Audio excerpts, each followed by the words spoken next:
فاستعذ بالله من الشيطان الرجيم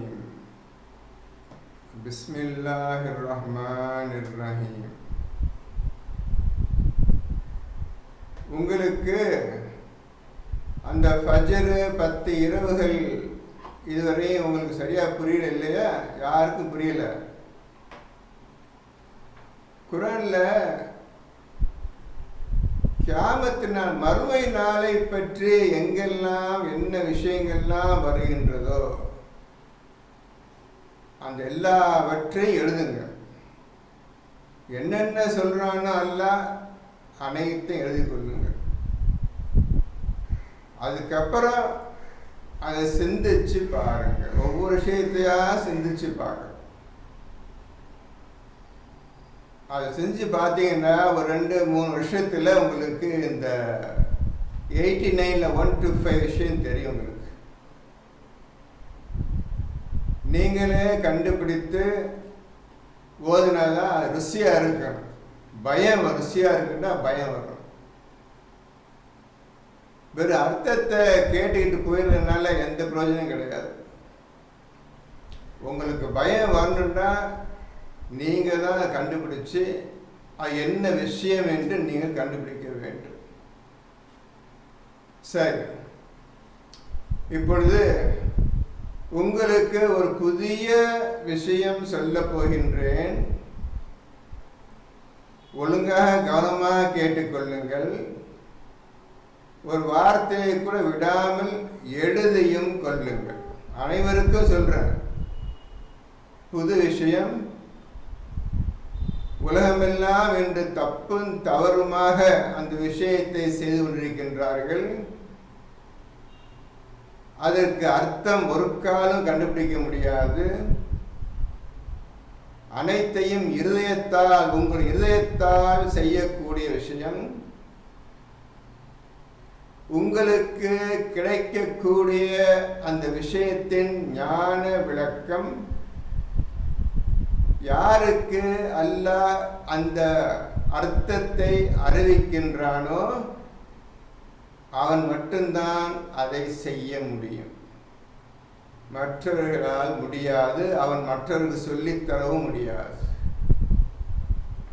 அந்த விஷயம் என்னவென்பதை இப்போது நான் உங்களுக்கு காட்டப் போகின்றேன். நீங்கள் தப்பும் தவறும் செய்து கொண்டிருக்கின்ற சலாத், அந்த விஷயத்தான் பேச போகின்றேன். ஒழுங்காக கவனமாக எழுதி கொள்ளுங்கள். நான் சொல்லுகின்ற விஷயம் அனைத்தும் எனக்கு மட்டும்தான் தவிர உங்களுக்கு கிடையாது. இருப்பினும் எனக்கு கிடைத்த அந்த அறிவை உங்களுக்கு சொல்லுகின்றேன்.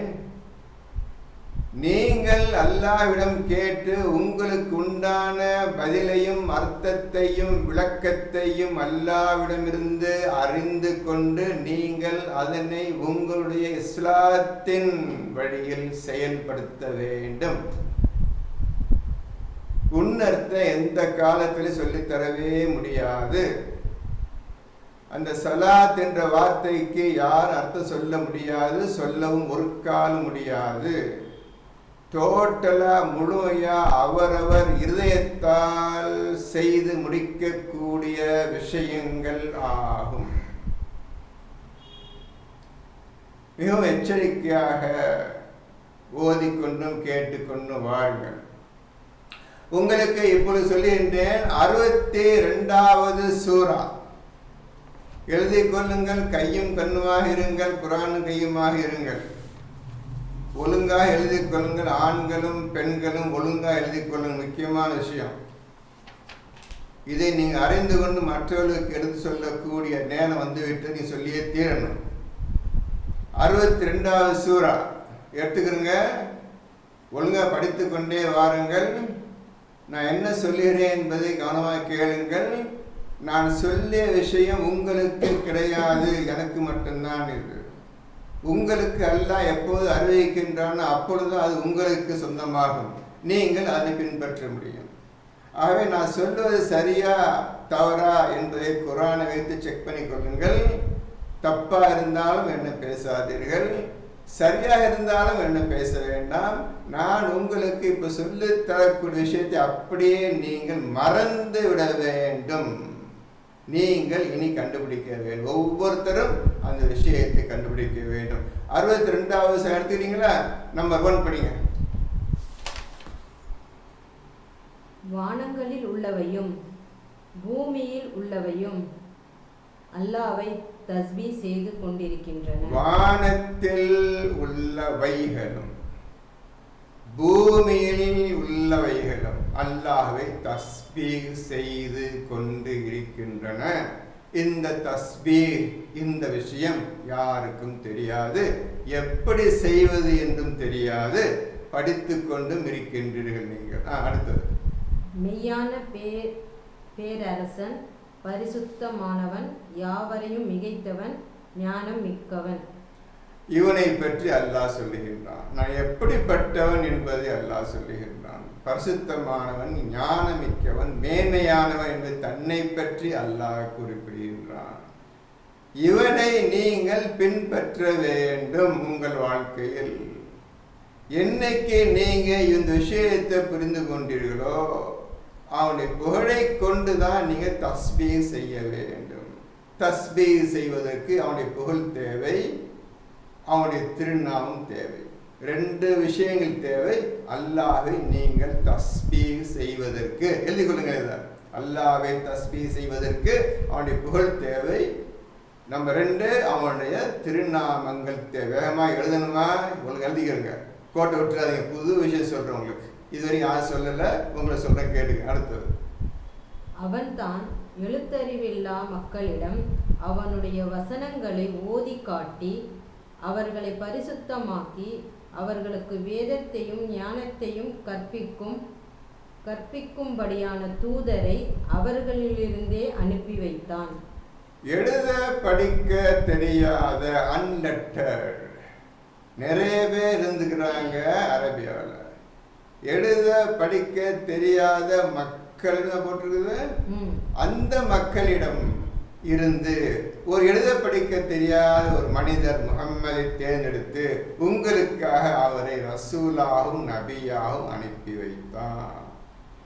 ஏனென்றால் அவர்களுக்கும் படிக்க தெரியாது. வஹி மூலமாக அல்லாஹ்விடமிருந்து வரக்கூடிய வஹியை பெற்று அதனை எழுத்தறிவில்லாத மக்களுக்கும் தானும் எழுத்தறிவில்லாத தனக்கும் அவர் மக்களுக்கு இந்த மாதிரி உதவியும் பயானும் செய்தார். அவரை நேர் வழியில் மக்களை கொண்டு வருவதற்காக இவ்வாறு அவர் செய்தார். அவர்களோ அதற்கு முன்னர் பகிரங்கமான வழிகேட்டிலே இருந்தனர். இந்த நபி வருவதற்கு முன்னர் அந்த மக்கள் பகிரங்கமான வழிகேட்டில் இருந்தார்கள். என்ன வழி என்று தெரியாமல் புரியாமல் மிக்க மிக்க தவறான வழியில் தன்னுடைய வாழ்க்கையை அமைத்து கொண்டிருந்தார்கள். அந்த எழுத படிக்காத மக்கள் ரசூல் வருவதற்கு முன்னர் இவர்களுக்காகவும் இவர்களுடன் சேராதவர்களுக்காகவும் தூதராக அனுப்பி வைத்தான். இவர்களுக்காகவும் அந்த ஊர் மக்காவாசிகள் அவர்களுக்காகவும், இவர்களுடன் சேராத மதீனா இன்னும் பக்கத்து ஊர் மக்களுக்கு அவர்களுக்காகவும், இந்த கூட்டத்தினருக்காகவும், இன்னும் பக்கத்து ஊர் மற்ற ஊர்களில் வசிக்கிற அந்த மக்களுக்காகவும் அல்லாஹ் நபி முஹம்மதை தூதராக அனுப்பி வைத்தான், தேர்ந்தெடுத்தான். அவன் யாவரையும் மிகைத்தவன், ஞானம் மிக்கோன். அவன் யாவரையும் மிகைத்தவன், ஞானம் அஸீஸுன் ஹகீம். அதுவே அல்லாஹ்வின் அருளாகும். இதுவே அல்லாஹ்வுடைய அருளாகும். இந்த குர்ஆனை உங்களுக்கு கொடுத்தானே மகத்தான அருள். இந்த அருளை வைத்துக்கொண்டு உங்களுடைய இஸ்லாமிய வாழ்க்கையை வாழுங்கள் என்று அல்லாஹ் நமக்கு அறிவுரை செய்கின்றான். தான் விரும்பியவர்களுக்கு அதை அளிக்கிறான். தான் விரும்பியவர்களுக்கு, நீங்கள் விரும்பினால் அவனும் விரும்புகின்றான். முடிஞ்சு போச்சுக்காத. அவன் விரும்பினால் தான் விரும்பியவர்களுக்கு அதனை அளிக்கின்றான். நீங்கள் உங்களுடைய செயலை முற்படுத்திக் கொள்ளுங்கள். யா அல்லாஹ், இந்த குர்ஆன் எனக்கு வேண்டும் என்று விடாப்பிடியாக விரும்பினால் அவனும் உங்களை சோதனை செய்து உங்களுக்கு தான் விரும்பியவர்களுக்கு உங்களுக்கு அளிக்கின்றான். மேலும் அல்லாஹ் மகத்தான அருளுடையவன். மேலும் அல்லாஹ் மகத்தான அருளுடையவன். அல்ல குறையாத அருள் இருக்குது, நிறைஞ்சு இருக்குது. உங்களுக்கு நிரப்பமாகவே அதிகமாகவே அவன் தரக்கூடியவன். எவர்கள் தௌராத் வேதம் சுமத்த பெற்று பின்னர் அதன்படி நடக்கவில்லையோ அவர்களுக்கு உதாரணமாவது ஏடுகளை சுமக்கும் கழுதையின் உதாரணத்திற்கு ஒப்பாகும். இப்போ அல்லாஹ் மூசா மக்களுக்கு கொடுத்த தௌராத்தை பற்றி சொல்லுகின்றான். அந்த மக்களையும் சொல்லுகின்றான். எவர்களுக்கு தௌராத்தை கொடுத்தோமோ அந்த தௌராத்தை தொட்டதும் கிடையாது, பிரிச்சதும் கிடையாது, படிச்சதும் கிடையாது. வெறும் புத்தகத்தை சுமந்து கொண்டிருக்கும் கழுதை போல அவர்கள் இருக்கின்றார்கள். அந்த கழுதை முதுகுல உப்பு மூட்டை வச்சாலும் தெரியாது, குர்ஆனத்துக்கு வச்சாலும் தெரியாது. அப்படிப்பட்ட மக்களாக இருக்கின்ற ஏடுகளை சுமக்கும் கழுதை போல் இருக்கின்றார் என்று அல்லாஹ் அந்த தௌராத்தை பெற்ற இஸ்ரேல் மக்களை பற்றி கூறுகின்றான். எச்சமூகத்தார் அல்லாவின் வசனங்களை பொய்ப்பிக்கின்றார்களோ அவர்களின் உதாரணம் மிக்க கெட்டதாகும். யாரு அல்லாஹ்வுடைய வசனங்களை பொய்ப்பிக்கின்றார்களோ அல்லது அதன்படி நடக்கவில்லையோ இந்த அல்லாஹ் கூறும் உதாரணம் மிக்க கெட்ட உதாரணம். கழுதை மிக்க கெட்ட உதாரணமாக இருக்கிறது அல்லாஹ்வே சொல்லுகின்றான். இப்பொழுது நாம் கழுத கூட்டத்தில் இருக்கிறோமா மனிதர்கள் கூட்டத்தில் இருக்கிறோமா என்பதை நீங்கள் தான் புரிந்து கொள்ள வேண்டும், அறிந்து கொள்ள வேண்டும். அந்த கழுதை கூட்டத்திலிருந்து வெளியே வர வேண்டும். இப்போ தௌராத்தை பின்பற்றாதவர்களை பற்றி அல்லாஹ் குறித்து விட்டான். நம்முடைய விஷயம் நம்மை பற்றி அல்ல, அதனை கீழ்த்தரமா சொல்லுகின்றான். அதாவது தெரியும் உங்களுக்கு, இந்த ஆயத்து பக்கத்தில் 7:176 எழுதிக்கிறோமா? இந்த ஆயத்து படிச்சிங்கல்ல, குரான் பக்கத்தில் இந்த குரான் எழுதிக்கிறேன். கழுதைன்னு சொல்கிறான்ல, அது பக்கத்தில் 7:176 போட்டு எடுக்க. 1:7:176 நம்ம என்ன நம்மளை பற்றி என்ன சிறந்து புரிஞ்சுக்கணும்ல. தௌராத்து கொடுத்த இஸ்ரேல் மக்கள் சொல்லிட்டான். இப்போ நம்ம கூட்டத்தை குரான் கொடுத்த மக்கள் என்ன செய்யறாங்க? அதுக்கு என்ன உதாரணம் இல்லை சொல்லப்பார், அதையும் பார்த்துக்கணும்ல. பார்த்துக்கிறேன். 7:176 நாம் நாடி இருந்தால் நம் அத்தாட்சிகளை கொண்டு அவனை உயர்த்தி இருப்போம். நாம் நாடி இருந்தால் என்ன அர்த்தம்? நீங்க விரும்பி இருந்தால் நானும் விரும்பி இருப்பேன். அத்தாட்சியை கொண்டு, என்னுடைய அத்தாட்சியை கொண்டு உங்களை உயர்த்தி இருப்பேன். உங்களுக்கு எந்த ஸ்தானத்தை உயர்த்தி இருப்பேன். எனினும் அவன் இவ்வுலக வாழ்வை மதித்து தன்னுடைய இச்சைதனையே பின்பற்றினான். எனினும் இந்த மனிதன் இந்த உலக வாழ்க்கை மீதே ஆசை வைத்து தன் மன இச்சைப்படி மன விருப்பம் போலேயே வாழ வேண்டும் என்று அவன் முடிவு செய்துவிட்டான். அவனுக்கு உதாரணம் நாயை போன்று. அவனுக்கு உதாரணம் ஒரு நாயை போன்றது. அவர்களுக்கு கழுதை, நாமும் கழுதையாக இருக்கின்றோம். இப்பொழுது குரான் வந்து விட்டது. குரானை தொட்டதும் கிடையாது, பிரித்ததும் கிடையாது, பார்த்ததும் கிடையாது, படித்ததும் கிடையாது. அல்லாஹ் நீங்கள் மட்டும் இந்த குரானை ஓதி ஒழுங்காக வந்திருந்தால் நான் எந்த ஸ்தானத்தில் உயர்த்தி வைத்திருப்பேன்.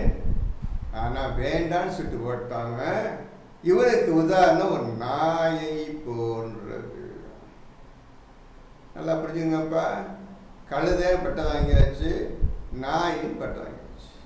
மூமின் முத்தக்கீண்டு தூய்மையானவண்டு இந்த பட்டத்தை வாங்க சொன்னால் எதை விரும்பிக்காங்க பார்த்தீங்களா? எதை வாங்கிட்டாங்க பார்த்தீங்களா? வாங்கியாச்சு. அது நிலச்சி இன்னைக்கு நிற்கிது.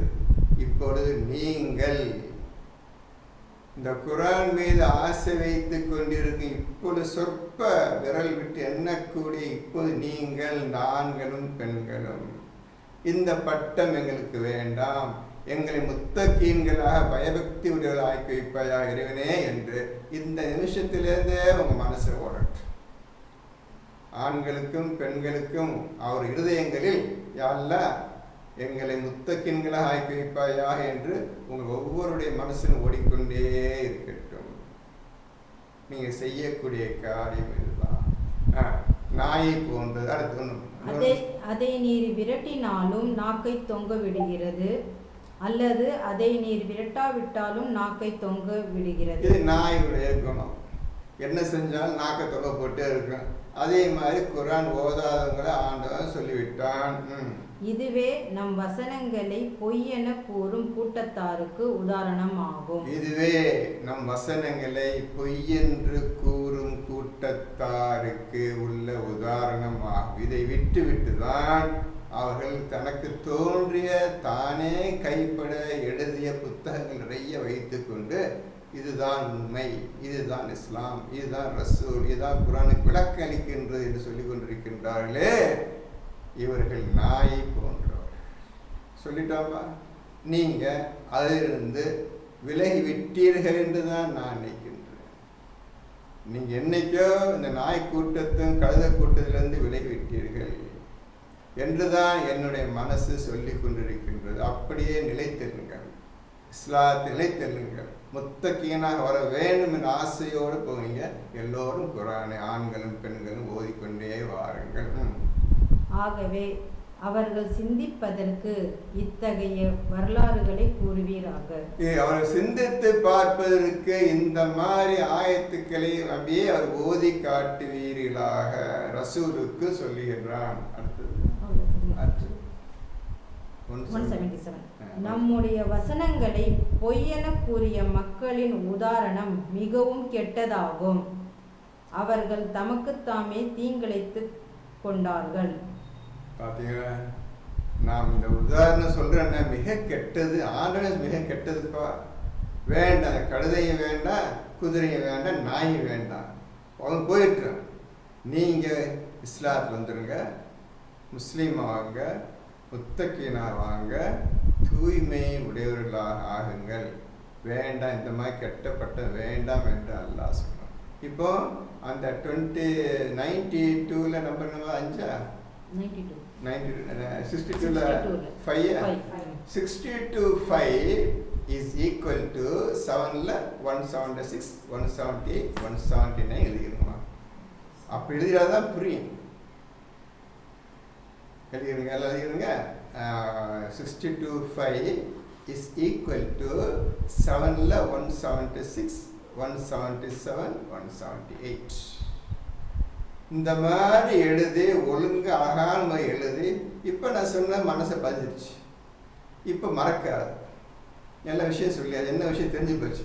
நம்பர் மறந்துருக்காம இருக்கு, அதை எழுதிச்சுட்டா இருந்தது. அதுக்காக தான் எழுதி கொண்டாடுறது. இப்போ 62ல 6 அப்படி 66 அப்படி அந்த 5 ஒன்றும் முடியல. அல்லாஹ் அநியாயக்கார சமூகத்தினரை வழியில் செலுத்த மாட்டான். அல்லாஹ் அநியாயக்காரர்கள் மக்களை நல்வழியில் செலுத்த மாட்டான். போத மாட்டேன், என்னுடைய விருப்பம்படிதான் இந்த உலகத்தில் நடப்பேன் என்று எவன் முடிவு செய்து கொண்டானோ, அல்லாஹ் இந்த மாதிரி கூட்டத்தை ஒரு காலம் நேர்வழியில் செலுத்த மாட்டான். நல்ல வேளை நீங்கள் அல்லாஹ்வுடைய பாக்கியம் பெற்றவர்களாக நீங்கள் இங்கு உட்கார்ந்திருக்கின்றீர்கள். சொற்ப மக்கள் தான், அது போதும் அல்லாஹ்வுக்கு. அல்லாஹ் மிகுந்த சந்தோஷம் அடைவான். ஏன் கேட்டால் ரசூலுக்கு இத்தனை வந்தாங்க, 4-5 பேர் தான். 4 இப்போ கூட போயிட்டாங்க. இப்போ நீங்கள் 4-5 உட்காந்துருக்கிறீங்க. அதுக்கப்புறம் ரசூலுக்கு அப்புறம் நீங்கள் வந்துருக்கிறீங்க. ரசூல் பேச்சு கேட்கறது, குர்ஆன் பேச்சு கேட்கறதுக்கு நீங்கள் தான் உட்காந்துருக்கீங்கம்மா தம்பிமார்களே, நீங்கள் உட்காந்துருக்கிறீங்க. இப்போ அல்லாஹ் சந்தோஷப்பட்டு உங்களுக்கு சொல்லி கொடுத்துட்டுருக்குறான். நான் சொல்கிறேன் நினச்சிக்காதீங்க, ஒருக்கா நான் சொல்கிறது பேசுறதே கிடையாது. என் பொறுப்பெல்லாம் அல்ல ஒப்படைச்சிடுறது. எல்லாம் நீ தான் இந்த மக்களுக்கு பயன் பண்ணணும், தவிர என்னால் பேச முடியாது. எனக்காக நீ தான் செய்யணும். ஏன் கேட்டால் அல்லாஹ் சொல்லிட்டான், ஒரு காரியத்தை நீங்கள் முடிவு செய்தால் அதனை அவனமே பொறுப்பேற்படுத்தி விடுங்கள். நிச்சயமாக தன் மீது பொறுப்பேற்படுத்துவரை அல்லாஹ் நேசிக்கின்றான், விரும்புகின்றான். அந்த மெத்தடில் தான் நான் உங்களுக்கு பேசுவது பயன்படுறதில்லை. நான் எதுவுமே பேசுறதும் கிடையாது, எதுவுமே நான் செய்யப்பட சொல்ல, எல்லாம் நீ தான், எல்லாம் எதுக்கெடுத்தாலும் நீ தான், அப்படி அந்த மாதிரி ஒரு மென்டாலிட்டி வந்துருச்சு, பேசிட்டு இருக்கிறேன். இப்போ அடுத்த ஆயத்தை பார்ப்போம். நபியே, நீர் கூறுவீராக, யஹூதிகளே, மற்ற மனிதர்களை விட நீங்கள் தாம் அல்லாஹ்வுக்கு பிரியமானவர்கள் என்று எண்ணுவீர்களானால், மேலும் அவ்வெண்ணத்தில் நீங்கள் உண்மையாளராக இருப்பின் நீங்கள் மரணத்தை விரும்புங்கள்.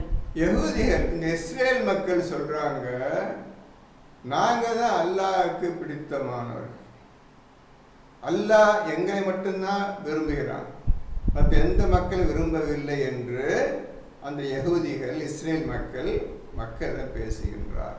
நபியே, அவர்களிடம் நீ சொல்லுவீராக, அப்படி அல்லாஹ் தான் உங்களை விரும்புகின்றான், நீங்கள் ஒரு ஆள் தான் அல்லாஹ் பிடித்தமான ஆளு என்று நீங்கள் விரும்புவீர்கள் சொல்லுவீர்களே, ஆனால் என்ன சொல்றான், மரணத்தை விரும்புங்கள். ஓகே, இறந்து போயிருங்களேன், ஏன் இந்த உலகத்தை கஷ்டப்பட்டுக்கிறீங்க, இறந்து மௌத்தாடி இறந்து போய் இப்போ எல்லாரும் உட்காந்துருங்கப்பா, என்ன காரணத்திற்காக இந்த உலகத்தை வாழ ஆசைப்படுறீங்க, இப்போ அல்லாவோட நீங்கள் சேர்ந்து சந்தோஷம் இருக்கலாமே நபியே என்று நீர் அவர்களிடம் கூறுவீராக. ஆனால் அவர்களுடைய கைகள் முற்படுத்தி வைத்ததின் காரணத்தால் அவர்கள் மரணத்தை ஒரு காலும் விரும்ப மாட்டார்கள். ஆனால் அவர்கள் செய்து கொண்டிருந்த மகத்தான கெட்ட காரியத்திற்காகவும் ஏற்கனவே செய்த கெட்ட காரியத்திற்காகவும் ஒரு கால மரணத்தை விரும்பவே மாட்டார். செத்தா நரகம் ஒன்று தெரியும் அவங்களுக்கு, அதனால மரணத்தை விரும்ப மாட்டார்கள். எனினும் மரணம் வந்தே தீரும். மரணத்தை யாரும் அவ்வளோ சீக்கிரம் விரும்ப மாட்டாங்க. எல்லாம் வாழணும்னு ஆசைப்படுவாங்க, மரணத்தை யாரும் விரும்ப மாட்டாங்க. ஏன், இது தனி விஷயம், தனி பாடம். எதுக்கு மனிதன் மரணத்தை வெறுக்கின்றான், மரணம் வந்துவிடக்கூடாது என்று அவன் ஆசை மேலே ஆசை வச்சுட்டு இருக்கிறான். என்ன காரணம்? இவ்வாறாக மனிதன் படைக்கப்பட்டுள்ளான். மனிதன் படைப்பை பற்றி யோசிக்கும் போது இந்த விஷயம் உங்களுக்கு நல்லா அவங்க அல்லாஹ் சொல்லி தருவான். மேலும் அல்லாஹ் அநியாயக்காரர்களை நன்கறிந்தவன். மேலும் அல்லாஹ் அநியாயக்காரர்களை நன்கறிந்தவன், இவர்களுடைய பேச்சையும் செயலையும் கண்காணித்துக் கொண்டு இருக்கின்றான். போகட்டும், சிறிது காலம் நான் தான் இவர்களை படைத்தேன், வாழ்ந்து போகட்டும், சிறிது காலம் வாழ்ந்துவிட்டு என்னிடம் வரட்டும் என்று அல்லாஹ் பொறுத்து கொண்டு இருக்கின்றான். நீங்கள் எதை விட்டும் விரண்டு ஓடுகிறீர்களோ அந்த மரணம் நிச்சயமாக உங்களை சந்திக்கும். எதை விட்டு மரணம் வந்துவிடக்கூடாது ஹாஸ்பிட்டலு டாக்டரு அவன் ஓடுறீங்களோ ஓடுங்க, அது வந்தே தீரும். போதுமா? இந்த விஷயம் எல்லா மனுஷனுக்கும் தெரியும். என்ன தெரியும்? மரணம் நிச்சயம் உண்டு, இறப்பு நிச்சயம் உண்டு என்று மனிதன் 100% எந்த சந்தேகம் இல்லாமல் இதனை உணர்ந்திருக்கின்றான், தெரிந்திருக்கின்றான். இருப்பினும் மரணம் வந்து விடக்கூடாது ஓடுறான். எங்கே மரணம் என்று பிடிச்சிருமோன்னு ஓடுறான். அது வந்தே தீரும், அவனை பிடித்தே தீரும். எந்த நேரத்தில் எந்த சமயத்தில் பிடிக்க வேண்டும் என்று அவனை தலைவிதி எழுதப்பட்டிருக்கின்றதோ அது வந்தே தீரும். அவனால் ஒன்றும் செய்துவிட முடியாது. பிறகு மறைவானதையும் பகிரங்கமானதையும் நன்கு அறிந்தவனிடம் நீங்கள் கொண்டு வரப்படுவீர்கள். அப்புறம் மறைவான விஷயங்களை அறிந்தவனும் வெளிப்படையாக அனைத்து விஷயங்களையும் பகிரங்கமாக தெரியக்கூடிய அந்த ஒருவனிடம் அனைவரும் வந்து ஒன்றாக கூடி விடுவீர்கள். அசம்பிள் ஆகிடுவீங்க, ஜமாத் ஒன்றா சேர்ந்துருங்க. அப்பால் அவன் நீங்கள் செய்து கொண்டிருந்தவை பற்றி உங்களுக்கு அறிவிப்பான். நீங்கள் எல்லோரும் வந்த பிறகு இந்த பூமியில் நீங்கள் என்னென்ன செய்து கொண்டிருந்தீர்கள் என்பதை ஒவ்வொருவருக்கும் அவன் தெளிவாக அறிவிப்பான். எந்த குறையும் இருக்காது. நீங்கள் செய்ததை அப்படியே உங்களுக்கு காட்டப்படும். இப்போ 62ல் 9 எடுத்து பார்த்துப்பாங்க. நம்பிக்கை கொண்டவர்களே, ஜும்மாவுடைய நாளில் சலாத்துக்காக நீங்கள் அழைக்கப்பட்டால் வியாபாரத்தை விட்டுவிட்டு அல்லாவை ஜிக்ருக்கு விரைந்து செல்லுங்கள். நீங்கள் அறிபவர்களாக இருப்பின் இதுவே உங்களுக்கு மிக்க மேலான நன்மை உடையதாகும். இப்போ 62:9 முக்கியமான ஒரு ஆயத். இந்த ஆயத்தை தப்பா சொல்லி அதை ஒரு பெரிய செயலாக ஆக்கி கொண்டு இன்றைய உலகம் போய் கொண்டிருக்கின்றது. எப்பேற்பட்ட பொய்யை இவர்கள் செய்து கொண்டிருக்கின்றார் என்பதை நீங்களே பார்த்து கொள்ளுங்கள். இப்பொழுது 62:9 முதல் வரியை படிக்கின்றேன். ஒழுங்காக கவனமாக கேளுங்கள். நம்பிக்கை கொண்டவர்களே, ஜும்மாவுடைய நாளில் சலாத்துக்காக நீங்கள் அழைக்கப்பட்டால். நம்பிக்கை கொண்டவர்களே, முதல்ல யாரு புரிஞ்சுக்கணும்? நம்பிக்கை கொண்ட, ஈமான் கொண்டவர்கள். அந்த ஈமான் கொண்டவர்களேன்னு அல்லாஹ் சொல்றான்னா, அதுக்கு பக்கத்து ஈமான் கொண்டவர்களே அதை அண்டர்லைன் பண்ணி அதுக்கு பக்கத்தில் 58:22 எழுதிருங்க. 58:22 அதன்படி ஈமான் கொண்டவர்கள் என்று அர்த்தம். நான் ஈமான் கொண்டு விட்டேன், அப்படி இருக்கிறேன், இப்படின்னு சொல்ல தேவையில்லை.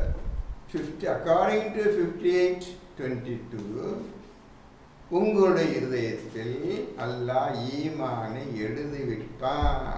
அந்த பாக்கியத்தை பெற்றவர்கள், அந்த டிகிரியை பெற்றவர்களை பார்த்து கூப்பிடுகின்றான். அவர்களால் மட்டும்தான் சலாத்துக்கு செய்ய முடியும், ஜிக்கெல்லாம் செய்ய முடியும். கண்டவெல்லாம் கூப்பிடல, அவன் வரமாட்டானுங்க, வியாபாரத்துக்கு வரமாட்டானுங்க. அதுக்காக ஈமான் கொண்டவர்களே அவர்களை பார்த்து அல்லாஹ் கூப்பிடுகின்றான். என்ன சொல்கிறான்? ஈமான் கொண்டவர்களே, ஜும்மாவுடைய நாளில், ஜும்மாவுடைய நாளில். எல்லாரும் கேட்டுருங்கப்பா. இந்த ஜும்மாவுடைய நாளில் சில பேருக்கு சொல்லியிருக்கிறேன், சில பொள்ளாச்சி பிள்ளைகளுக்கும் சொல்லியிருக்கின்றேன். 3-4 வருஷத்துக்கு முந்தி. கேட்டுக்கொள்ளுங்கள், மறுபடியும் சொல்கிறேன், கேட்டுக்கொள்ளுங்கள். ஜும்ஆ என்பது எழுதி கொள்ளுங்கள், பப்ளிக் மீட்டிங் எழுதுங்க. பொதுமக்கள் ஒன்று சேரக்கூடிய, பொதுமக்கள் ஒன்று சேரக்கூடிய அல்லது மீட்டிங் பிளேஸ் எழுதுங்க. நிறைய அர்த்தம் எழுதுங்க. ஜும்மா, ஜமாத், ஒன்றாக சேரக்கூடிய, இப்படியாக பல அர்த்தம். ஜமாத், நீங்க தான் ஜமாத் வச்சுக்கிறீங்க. எங்க ஊர் ஜமாத்து, எங்க ஊர் ஜமாத் சொல்லிட்டு என்ன ஜமாத் அது? அதுக்கு போய் வெள்ளிக்கிழமையா? யோசிச்சு பாருங்க. ஒரு கூட்டம், ஒரு பொது கூட்டம். இப்போ ஜும்மா உடைய நாளில் ரசூல் அவர்கள் என்ன படிச்சீங்க? சலாத்துக்காக நீங்கள் அழைக்கப்பட்டால். ஜும்மா உடைய நாள். இப்ப ஜும்மா உடைய நாளுக்கு மட்டும் சொல்லிட்டு எழுதியிருக்க, சரியா? பொதுமக்கள் கூடும் இடம், பப்ளிக் மீட்டிங், இது மாதிரி பல அர்த்தங்கள் இருக்குது. இப்ப ரசூல் ஒரு மீட்டிங்கை ஏற்பாடு பண்ணுகிறார். மக்களுக்கு குர்ஆன் பற்றி சொல்லித்தருவதற்காக மீட்டிங் ஏற்பாடு செய்கின்றார். அது ஒரு நாள், எந்த நாள்லே ஒரு நாள் ஏற்பாடு பண்ணுகின்றார். ஜும்மாவுடைய நாள். இன்னைக்கு ஒரு பொதுக்கூட்டம் இருக்கின்றது, மக்களே வாருங்கள் என்று அழைக்கின்றார் நபி அவர்கள். ஜும்மாவுடைய நாளில், அடுத்த வரி, ஜும்மாவுடைய நாளில் சலாத்துக்காக நீங்கள் அழைக்கப்பட்டால். சலாத்திற்காக நீங்கள் அழைக்கப்பட்டால். ஜும்மா சொல்லிட்டேன், இந்த வெள்ளிக்கிழமை அந்த கிழமை விட்டுருங்க, இன்னையோட மறந்துடுங்க. இனி நீங்க சிந்திக்கக்கூடிய நேரம் வந்து விட்டது. அந்த கூட்டத்தை பற்றி முற்றிலும் நீங்க விலகிக் கொள்ளுங்கள். குர்ஆன் பக்கம் வாருங்கள். குர்ஆன் என்ன சொல்லுகிறது என்று தெளிவாக நிறுத்தி நிதானமாக ஓத பழகிக் கொள்ளுங்கள். எந்த விஷயம் புரிஞ்சுக்கிறங்க. இப்போ உங்களுக்கு ஜும்மா, இதுதான் உண்மையான அர்த்தம். என்னை பொறுத்தவரை நான் ஆரம்பத்திலே சொல்லிவிட்டேன், என் பேச்சை கேட்க வேண்டாம், என்னை பின்பற்ற வேண்டாம் என்று சொல்லிவிட்டேன். அதுக்காக நீங்கள் என்னை தப்பு கண்டுபிடிக்க முடியாது. இப்போ நீங்கள் தான் ஜும்மாக்கு என்ன அர்த்தம், நீங்கள் ஒவ்வொருத்தரும் கண்டுபிடிக்கணும். என்னவாக இருக்கும் என்று நீங்கள் உங்களுடைய அறிவை, உங்களுடைய டேலண்ட், உங்களுடைய அறிவை நீங்கள் இப்போ வெளியே காட்டுங்க. நீங்கள் இப்பொழுது உதாரணம் சொல்லியிருந்தேன். இப்போ நமக்குடைய ஜும்மா ஞாயிற்றுக்கிழமை, இன்று ஜும்மாவுடைய நாள் நடந்து கொண்டிருக்கின்றவர்கள் நல்லா புரிஞ்சு உதாரணம் சொல்லியிருந்தேன். இன்னைக்கு ஞாயிற்றுக்கிழமை ஜும்மாவுடைய நாள். நீங்கள் தப்பு சொல்லுங்களா? இல்லை வெள்ளிக்கிழமை தான் சொல்லுவீங்களா? இதுதான் சொல்கிறேன். அந்த கூட்டத்தை விட்டு முதல் ஒதுக்கி கொள்ளுங்கள், ஆண்களும் பெண்களும். இனி உங்கள் வாயில வெள்ளிக்கிழமை பேச்சே வரக்கூடாது. ஜும்மாவுடைய நாள் என்றால் ஒரு பப்ளிக் மீட்டிங் நடக்கின்றது, ஒரு பொதுக்கூட்டம் நடக்கின்றது. வாருங்கள், நபி அவர்கள் குர்ஆனை பற்றி பேச போகின்றார், வாருங்கள் என்று அழைப்பு வந்தால் ஜும்மாவுடைய நாளில் திருப்பி சொல்றேன். ஜும்மாவுடைய நாளில் சலாத்துக்காக நீங்கள் அழைக்கப்பட்டால், சலாத்திற்காக நீங்கள் அழைக்கப்பட்டால், சலாத் என்ற விஷயம் கடைசி தெரியாது உங்களுக்கு. அதை நீங்கள் தெரிஞ்சுக்கிட்டு செய்ய முடியாது. இருதயத்தால் நீங்கள் உங்கள் இருதயத்தால் நீங்கள் கண்டுபிடிக்க முடியாது.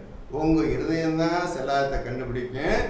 சலாத்தில் நிலைநிறுத்துவார்கள், நீங்கள் நிறுத்துவீர்கள். ஆனால் என்ன செய்கிறோம், எது நம்ம பிடிச்சி இப்பாட்டுது, இதன் விஷயம் என்ன, இது செயல் என்ன, நாம் என்ன செய்கிறோம் சலாத்தை, அது கூட உங்களால் கண்டுபிடிக்க முடியும். அப்பேற்பட்ட இருதயத்தால் உணர்ந்து செய்யக்கூடிய காரியம் இந்த அக்கீமி சலாத், சலாத்தை நிலைநிறுத்துவார்கள். நல்லா புரிஞ்சுக்கிறீங்க. இப்போ சலாத் அர்த்தம் சொல்லிக்கிறீங்க. சலாத்துக்கு அழைக்கப்பட்டார், குர்ஆன் பயானுக்கு அழைக்கப்பட்டார் எழுதிக்கிறீங்க. நான் சொல்லிட்டேன். அவங்க என்ன விஷயம் எது, நீ என்கிட்ட வந்து எப்படி பேசுறது அப்படி பேச கேட்காதீங்க.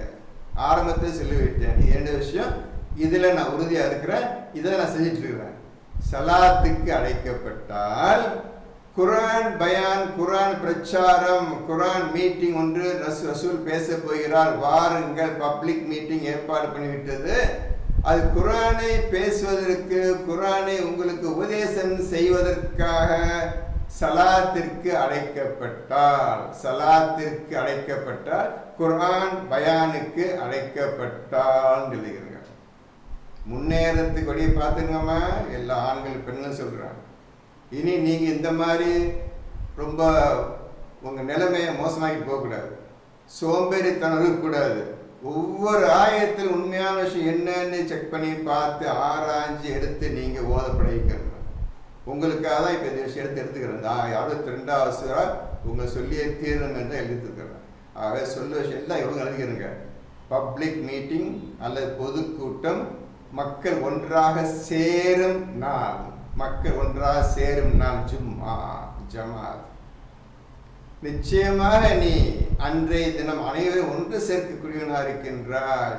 அதுக்கு ஆதாரம் இருக்குது. ஒரு ஆதாரத்தை காட்டுறேன். 3ல் 8 ரப்பனா இன்னக ஜாமியுன் நாஸ், ஜாமியுன் நாஸ். 3ல் 8 9 பாருங்க. 8வது ஆயத்தோ 9வது ஆயத்தோ பாருங்க. 3ல் 9 எழுதிக்கமா. எதுக்கு ஜும்மான்னு சொன்னா ஜும்மாக்கு பக்கத்தை அண்டர்லைன் பண்ணி அந்த ஜும்மாக்கு மேலே 3ல் 9. எங்கள் இறைவா, நிச்சயமாக நீ மனிதர்களை எல்லாம் எந்த சந்தேகமும் இல்லாத ஒரு நாளில் ஒன்று சேர்ப்பவனாக இருக்கின்றாய். ஒன்று சேர்ப்பவனாக இருக்கின்றாய். ஒரு நாள் ஜாமியு என்ன ரப்பனா இன்னக ஜாமியுன் நாசி லியோமின் லா ரைப ஃபீஹி இன்னல்லாஹ லா யுக்லிஃபுல் மீஆத். ரப்பனா இன்னக ஜாமியுன் நாசி. நம்மளே சொல்ற ரப்பனா இன்னக ஜாமியுன் நாசி லா ரைப ஃபீ, சந்தேகமே இல்லை. ஒன்று சேர்க்கக்கூடிய இருக்கின்ற ஒரு நாள் என்று அதே தான் இன்னைக்கு ஒன்று சேர்க்கக்கூடியதுக்காக எடுத்து சொன்னேன். ஒன்று சேர்க்க முடிஞ்சு சொல்லலாம். அது எதுக்காக சேர்க்கிறோம், என்ன சேர்க்கிறோம், அந்த விஷயம் வேற. இப்போ இதுக்கு சலாத்துக்காக ஒரு ஜும்மா ஏற்பட்டு விட்டது. வாருங்கள் சலாத்திற்காக. இன்று ஞாயிற்றுக்கிழமை, நமக்கு ஞாயிற்றுக்கிழமை ஜும்மா, ஜும்மாவுடைய நாள் ஞாயிற்றுக்கிழமை. அதை புரிஞ்சுக்கிறோங்க. புரிஞ்சுக்கிட்டீங்களா? இப்போ சலாத்திற்கு அழைக்கப்பட்டால் அதில் குரான் பயான் நடக்குது, வாங்க என்று அழைக்கப்பட்ட யாரை கூப்பிடுறான்? ஸ்டார்டிங் ஈமான் கொண்டவர்களை கூப்பிடுறான். அது இப்போ மனசு இருக்குன்னு எல்லாரும் கிடையாது, எல்லாம் வரமாட்டீங்க, யாரும் வரமாட்டீங்க. இன்னைக்கு ஒருத்தங்க கூட கூப்பிட்டா. இப்போ சலாத்துக்கு அழைக்கப்பட்டால் வியாபாரத்தை விட்டு என்னென்ன வியாபாரம் நடந்துட்டு இருக்குதோ, எப்படி நடந்துட்டு இருக்குதோ அனைத்தை ஒரு செகண்ட் விட்டுருங்க. இதை ரசூலுடைய கால் அழைப்பதற்கு குரானுடைய பயான் பேச்சு விஷயம் ஆரம்பிச்சுக்கிட்டு அப்படியே விட்டு யார் செய்வாங்க? 58:22 படி யார் ஈமான் கொண்டார்களோ அவர்களால் மட்டும்தான் அதை செய்ய முடியுமே தவிர மற்றவர்களை வியாபாரம் முக்கியம், நாங்கள் சம்பாத்தியம் முக்கியம், கடை அப்படிலாம் திறந்து போட்டுட்டு கடையை விட்டு வர முடியாது என்று சொல்லக்கூடியவர்கள் அவர்களை கூப்பிடவில்லை, வரவும் மாட்டார்கள். ஈமான் கொண்டவர்களே, ஜும்மா உடைய நாளில் சலாத்துக்காக நீங்கள் அழைக்கப்பட்டால் வியாபாரத்தை விட்டுவிட்டு அப்படியே போட்டுவிட்டு அல்லாஹ்வை ஜிகிர் செய்ய விரைந்து செல்லுங்கள். அல்லாஹ்வை ஜிக்ர் செய்வதற்கு விரைந்து செல்லுங்கள். கூப்பிட்டது எது, செய்யறதுக்கு எது நல்லா பார்த்து இப்போ நீங்க யோசிக்கணும். எந்த காரணத்திற்காக சலாத் குரானை ஓதப்படும் சமயத்தில் குரான் பற்றி விளக்கம் பேச போகிறார் ரசூல் வாங்க என்று கூப்பிடும் பொழுது வியாபாரத்தை விட்டு நீங்க எங்க போறீங்க? ஓடுறீங்க, ரசூல் கூப்பிட்டாரு. ரசூல் உங்களுக்கு அல்லாஹ்விடமிருந்து இறங்கிய வஹி மூலமாக உங்களுக்கு எல்லாம் சொல்லி காட்டிய பிறகு நீங்க அப்படியே ஜிக்ருக்கு விரைந்து செல்லுங்கள். ஜிக்ர் செய்தால்தான் குரான் புரியும். ஜிக்ர் செய்யாமல் குரானை தொட முடியாது. ஜிக்ர் தான் இஸ் எ மெயின் ஃபேக்டர். இந்த ஜிக்ர் ஃபார்மேட்ல தான் நீங்க குரானை ஓதணும். ஜிக்ர் ஃபார்மேட் அதில் தான் நீங்கள் குரானை ஓத வேண்டும். இந்த அரபி மொழியில் ஓதி ஒரு கால் எதையும் நீங்கள் கற்றுக்கொள்ள முடியாது. நீங்கள் அரபி மொழி தெரிஞ்சதுனால அந்த ஊர் மக்களுக்காக உங்களுக்கு அரபி மொழி இறக்கி இருக்கின்றான். இப்போ உங்களுக்கு அதே தமிழாக்கம் வந்து விட்டது. இப்போ நீங்கள் தமிழில் ஓதுறீங்க. ஆனால் நீங்கள் தமிழில் ஓதினாலும் எல்லா புகழும் அல்லாஹ்வுக்கே, அகிலங்கள் இறைவன் என்று நீங்கள் சொல்லினாலும் அதை நீங்கள் ஜிக்ர் முறையில் தான் ஓத வேண்டும். ஏனென்றால் அவன் அதை எளிதாக்கி வைத்திருக்கின்றான். இந்த குரான் முழுமையும் அதை எளிதாக்கி வச்சிருக்கிறான் நீங்கள் ஜிக்ர் செய்வதற்காக. இப்போ அதை விளக்க ஒவ்வொரு வார்த்தைக்கும் ஒழுங்காக நீங்கள் புரியக்கூடிய விதத்தில் சொல்கிறோம். இப்போ சலாத்துக்காக கூப்பிடுறாங்க நபி, இங்கே மீட்டிங் ஏற்பாடு பண்ணிக்கிறோம்ப்பா வாங்க கூப்பிடுறாங்க. உண்மையிலே ஈமான் கொண்டவர்கள் வேகமாக தூக்கி போட்டுட்டு நேரம் ஓடுறாங்க, கேட்குறாங்க. கேட்டுட்டு அதை ஜிக்கருக்காக வேகமாக இது ஜிக்கர் பண்ணணுமே, இந்த விஷயத்தை புரிஞ்சுக்கணுமே என்ற எண்ணத்தோடு ஜிக்கருக்கு விரைந்து செல்கிறார். வேகமாக ஜிக்கர் கண்டுபிடிச்சிடணும், ரசூல் சொன்ன உண்மையான விஷயங்களுக்கு அர்த்தம் கண்டுபிடிக்கணும், விளக்கம் கண்டுபிடிக்கணும், ஞானத்தை அடையணும். இது அடைகிறதுக்கு தேவையான ஒரே ஒரு டிவைஸ் ஜிக்கர் ஆகும். இந்த ஜிக்கரை வைத்து கொண்டுதான் நீ குரானை கற்றுக்கொள்ள முடியும். இப்போ அந்த ஜிக்கருக்கு விரைந்து செல்லுங்கள் போட்டிருக்குல்ல, அது மாதிரி ஜிக்கருக்கு அண்டர்லைன் பண்ணி அது பக்கத்தில் 54:17 எழுதிருங்க. ஜிக்கருக்கு விரைந்து செல்லுங்கள்னு படிச்சிங்கல்ல, இப்போ அது மட்டும் அண்டர்லைன் பண்ணிக்கிட்டு அந்த வேர்டுக்கு பக்கத்து ஈக்குவலன்ஸ் ஆயத்து வந்து 54:17. அந்த 54:17 என்ன போட்டிருக்கின்றது? வலக்கத் யஸ்ஸர்னல் குர்ஆன லிஸ்ஸிக்ர் ஃபஹல் மின் முத்தக். உங்களுக்கு தெளிவாக எந்த குறையும் இல்லாமல் சந்தேகம் இல்லாமல் ஈஸியாக புரிந்து கொள்ளக்கூடிய வகையில் அல்லாஹ் கிருபையாக சொல்லி கொண்டிருக்கின்றது. தயவுசெய்து மறந்து விடாதீர்கள், விளையாட்டாக போய்விட வேண்டாம். எண்ணங்கள் முழுவதும் இதிலே போயிருக்கட்டும், எண்ணங்கள் முழுவதும் இதிலே இருக்கட்டும்.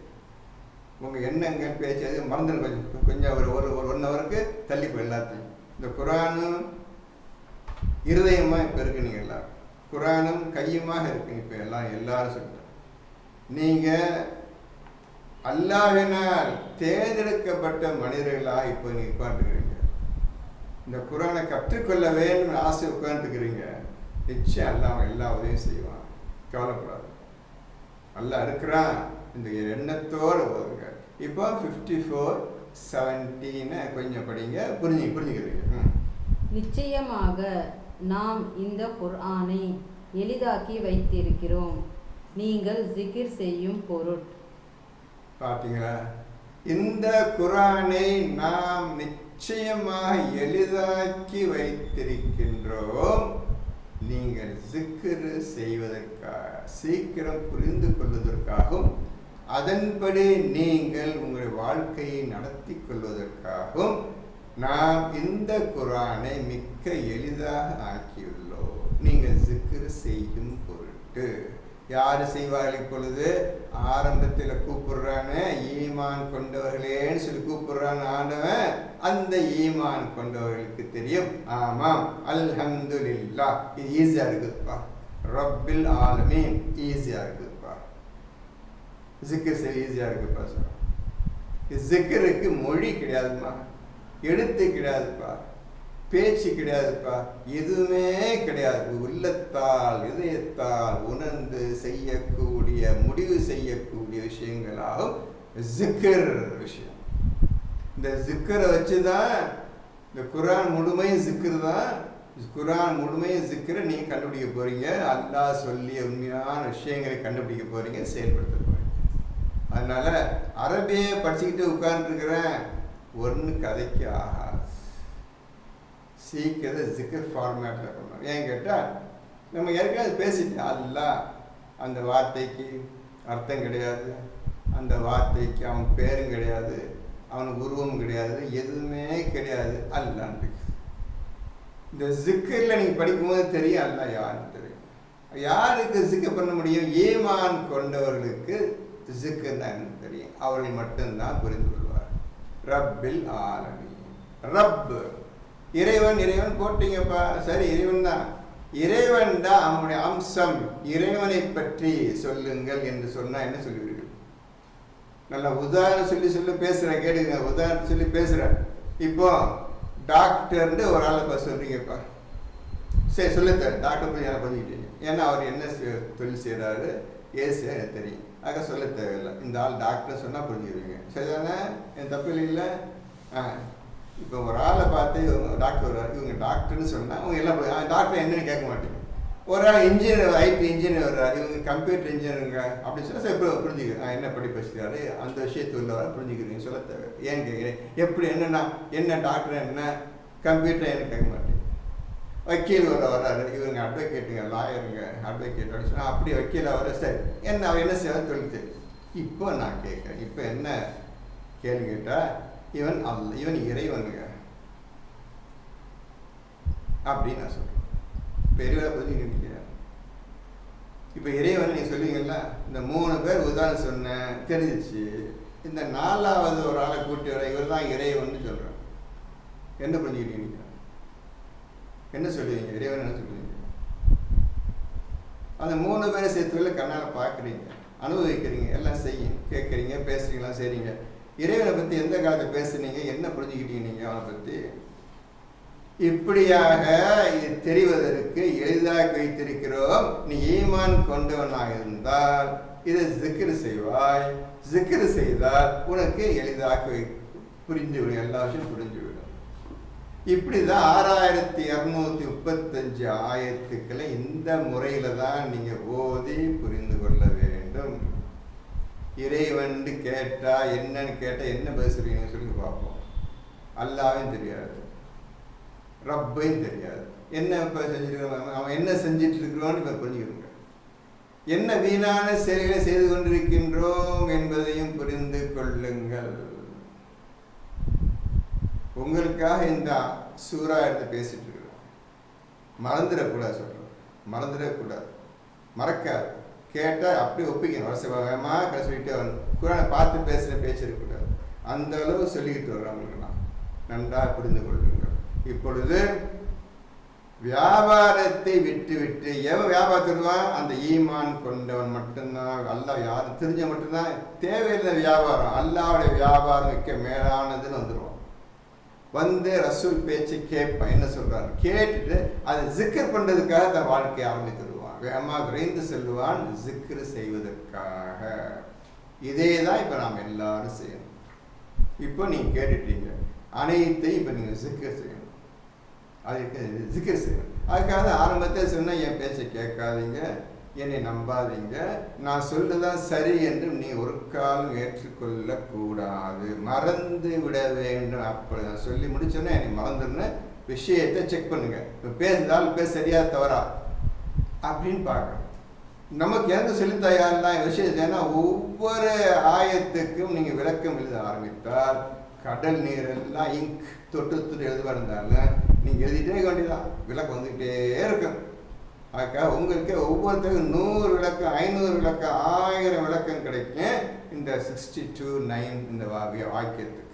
ஜும்மா என்ற வார்த்தைக்கு, சலாத் என்ற வார்த்தை. நான் சொன்ன சலாத் என்பது குர்ஆனை ஓதி காண்பிக்க போகின்றார், வாருங்கள். குர்ஆன் ஓதி காட்டப்படுவதற்காக நம்ம சலாத்திற்கு அழைக்கப்பட்டார் என்றால் குர்ஆன் ஓதி காட்டுவதற்காக. நீங்க சிந்தனை செய்யுங்க, என்ன விஷயமா இருக்குன்னு பாருங்க, எழுதுங்க. இப்போ ஜிக்கருக்கு விரைந்து செல்லுங்கள். அப்படின்னா நீங்கள் அறிபவர்களாக இருப்பேன், இதுவே உங்களுக்கு மிக மேலான நன்மை உடையதாகும். இந்த விஷயத்தை நீங்கள் அறிந்து கொண்டவர்களாக இருந்தால் இதுதான் முக்கியம், எந்த சந்தேகம் கிடையாது. இந்த இறைவன் என்ன சொல்றானோ உண்மைதான் என்பதை அறிபவர்களாக இருப்பின், என்ன சொல்றான்? அறிபவர்களாக இருப்பின் இதுவே உங்களுக்கு மிக மேலான நன்மை உடையதாகும். இதுவே உங்களுக்கு மிக்க மேலான நன்மை உடையது ஆகும். அந்த வியாபாரம் தேவையில்லை, ஒரு செகண்ட்ல போயிடும். அல்லாவிடம் இருந்து ஒரு ரஹமத் அருள், அது முக்கியமாக ஆகும். குறைவில்லாத அருள், அது உங்களுக்கு மேன்மையாகும். இப்படியாக ஜும்மா சலாத்து கிடைக்கப்பட்ட எல்லாவற்றுக்கும் நீங்கள் இப்பொழுது அர்த்தத்தை தெரிந்து கொண்டீர்கள். இப்போ நம்முடைய ஜும்மா நாள் ஞாயிற்றுக்கிழமை, இந்த அன்னைக்கு ஓடிட்டு இருக்கு, வெள்ளிக்கிழமை கிடையாது, ஞாயிறு. என்னைக்கு ஒரு மீட்டிங் ஆரம்பிக்குதோ, என்னைக்கு நடக்கின்றதோ அது ஜும்மாவுடைய நாள். அவ்வளோ முடிஞ்சு. இதெல்லாம் பெருசாக எடுத்துக்கிட்டு வெள்ளிக்கிழமை அங்கே போகணும் இங்கே போகணும் வந்துடுங்க, அந்த தேவை வந்து நீங்கள் இப்போ விட்டு விலை வந்துட்டீங்க. இப்போ நீங்கள் சாதாரண ஆள் கிடையாது, விஷயத்தை புரிந்து கொண்ட மக்களாக நீங்கள் இருக்கின்றீர்கள். உங்களுடைய பேச்சும் செயலும் நல்ல அறிவுடைய தன்மையாக இருக்க வேண்டும். யார் என்ன பேசுகிறாங்க, முட்டாள்தனமாக பேசுகிறாங்களா, பதில சொல்லாதீங்க, அமைதியாக இருக்கு. உங்களுக்கு தெரியும் இந்த ஆளுக்கு என்ன சொல்ல புரியாது, தேவையெல்லாம் பேசுவான்னு தெரிஞ்சதுண்டா டக்குன்னு வாயின்னு போயிடும். நீங்கள் முட்டாள் இருக்க வேண்டாம், பேச வேண்டாம். அப்படியாக நீ உங்கள் வாழ்க்கை அமைத்து, அல்லாவுக்காக நீங்கள் வாழ்க்கை அமைத்துக் கொள்ள வேண்டுமே தவிர மனிதர்களுக்காக நீங்கள் உங்களுடைய வாழ்க்கையை அமைத்துக் கொள்ளக்கூடாது. மேலும் இதில் ஒரு விஷயம் சொல்லணும், இஸ்லாத்தில் இருப்பவர்களுக்கு வருஷத்திற்கு மாதங்கள் 12 தான்.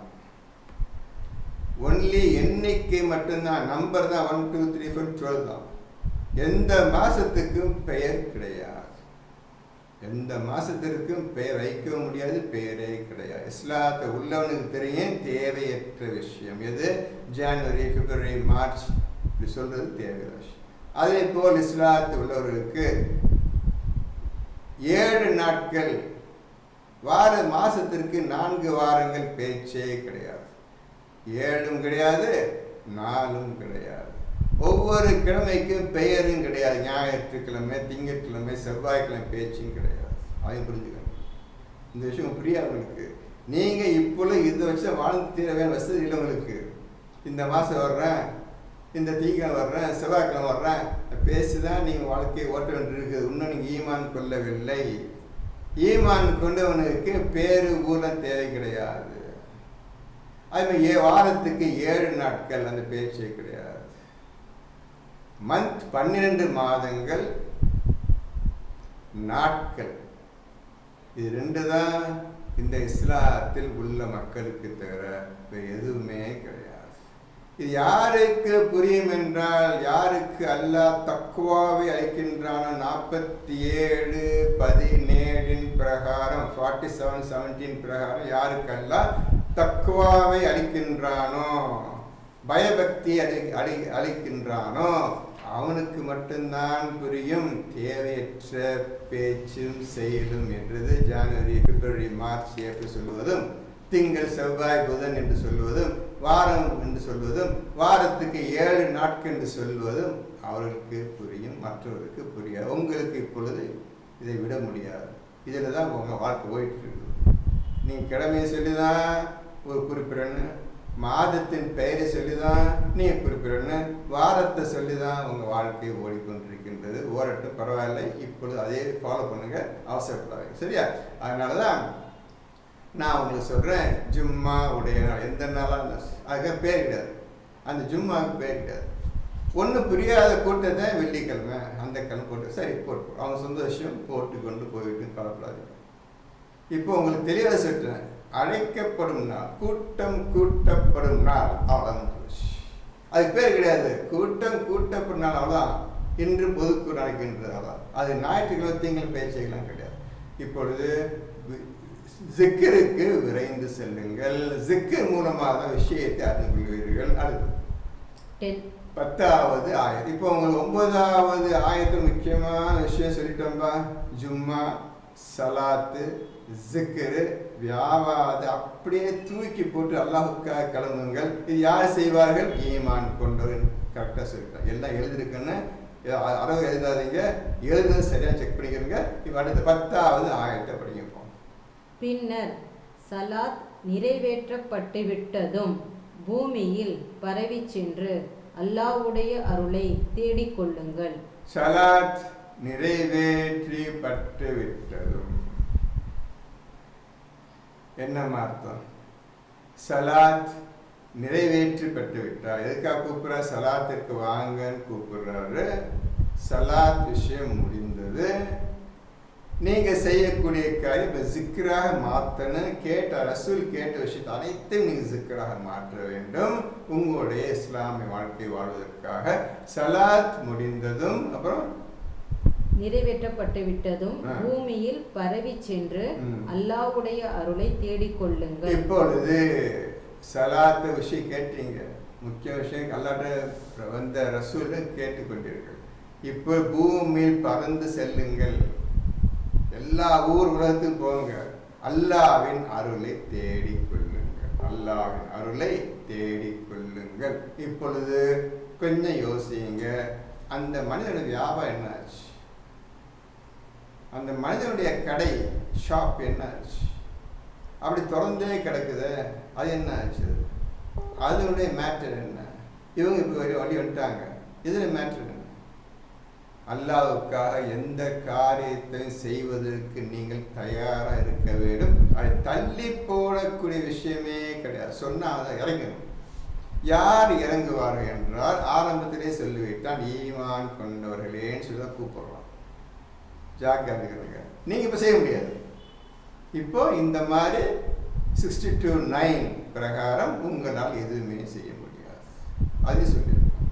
இதை செய்வதற்கு ஒரு காலம், ஒரு 10-15 வருடங்கள் அந்த மாதிரி நிலைமையில நீங்கள் இருதயத்தை கொண்டு வந்து அல்லாஹ் இருக்கின்றான், உதவி செய்வான் என்ற எண்ணத்தோடு நீங்கள் வருவீர்களே ஆனால் இது சாத்தியம். எது சாத்தியம்? அப்படியே கடையெல்லாம் உலக வாழ்க்கையை தூக்கி போட்டு அல்லாஹுக்காக வர்றது, ரசூலுக்காக வர்றது, குரானுக்காக வர்றது, இஸ்லாத்துக்காக வர்றது.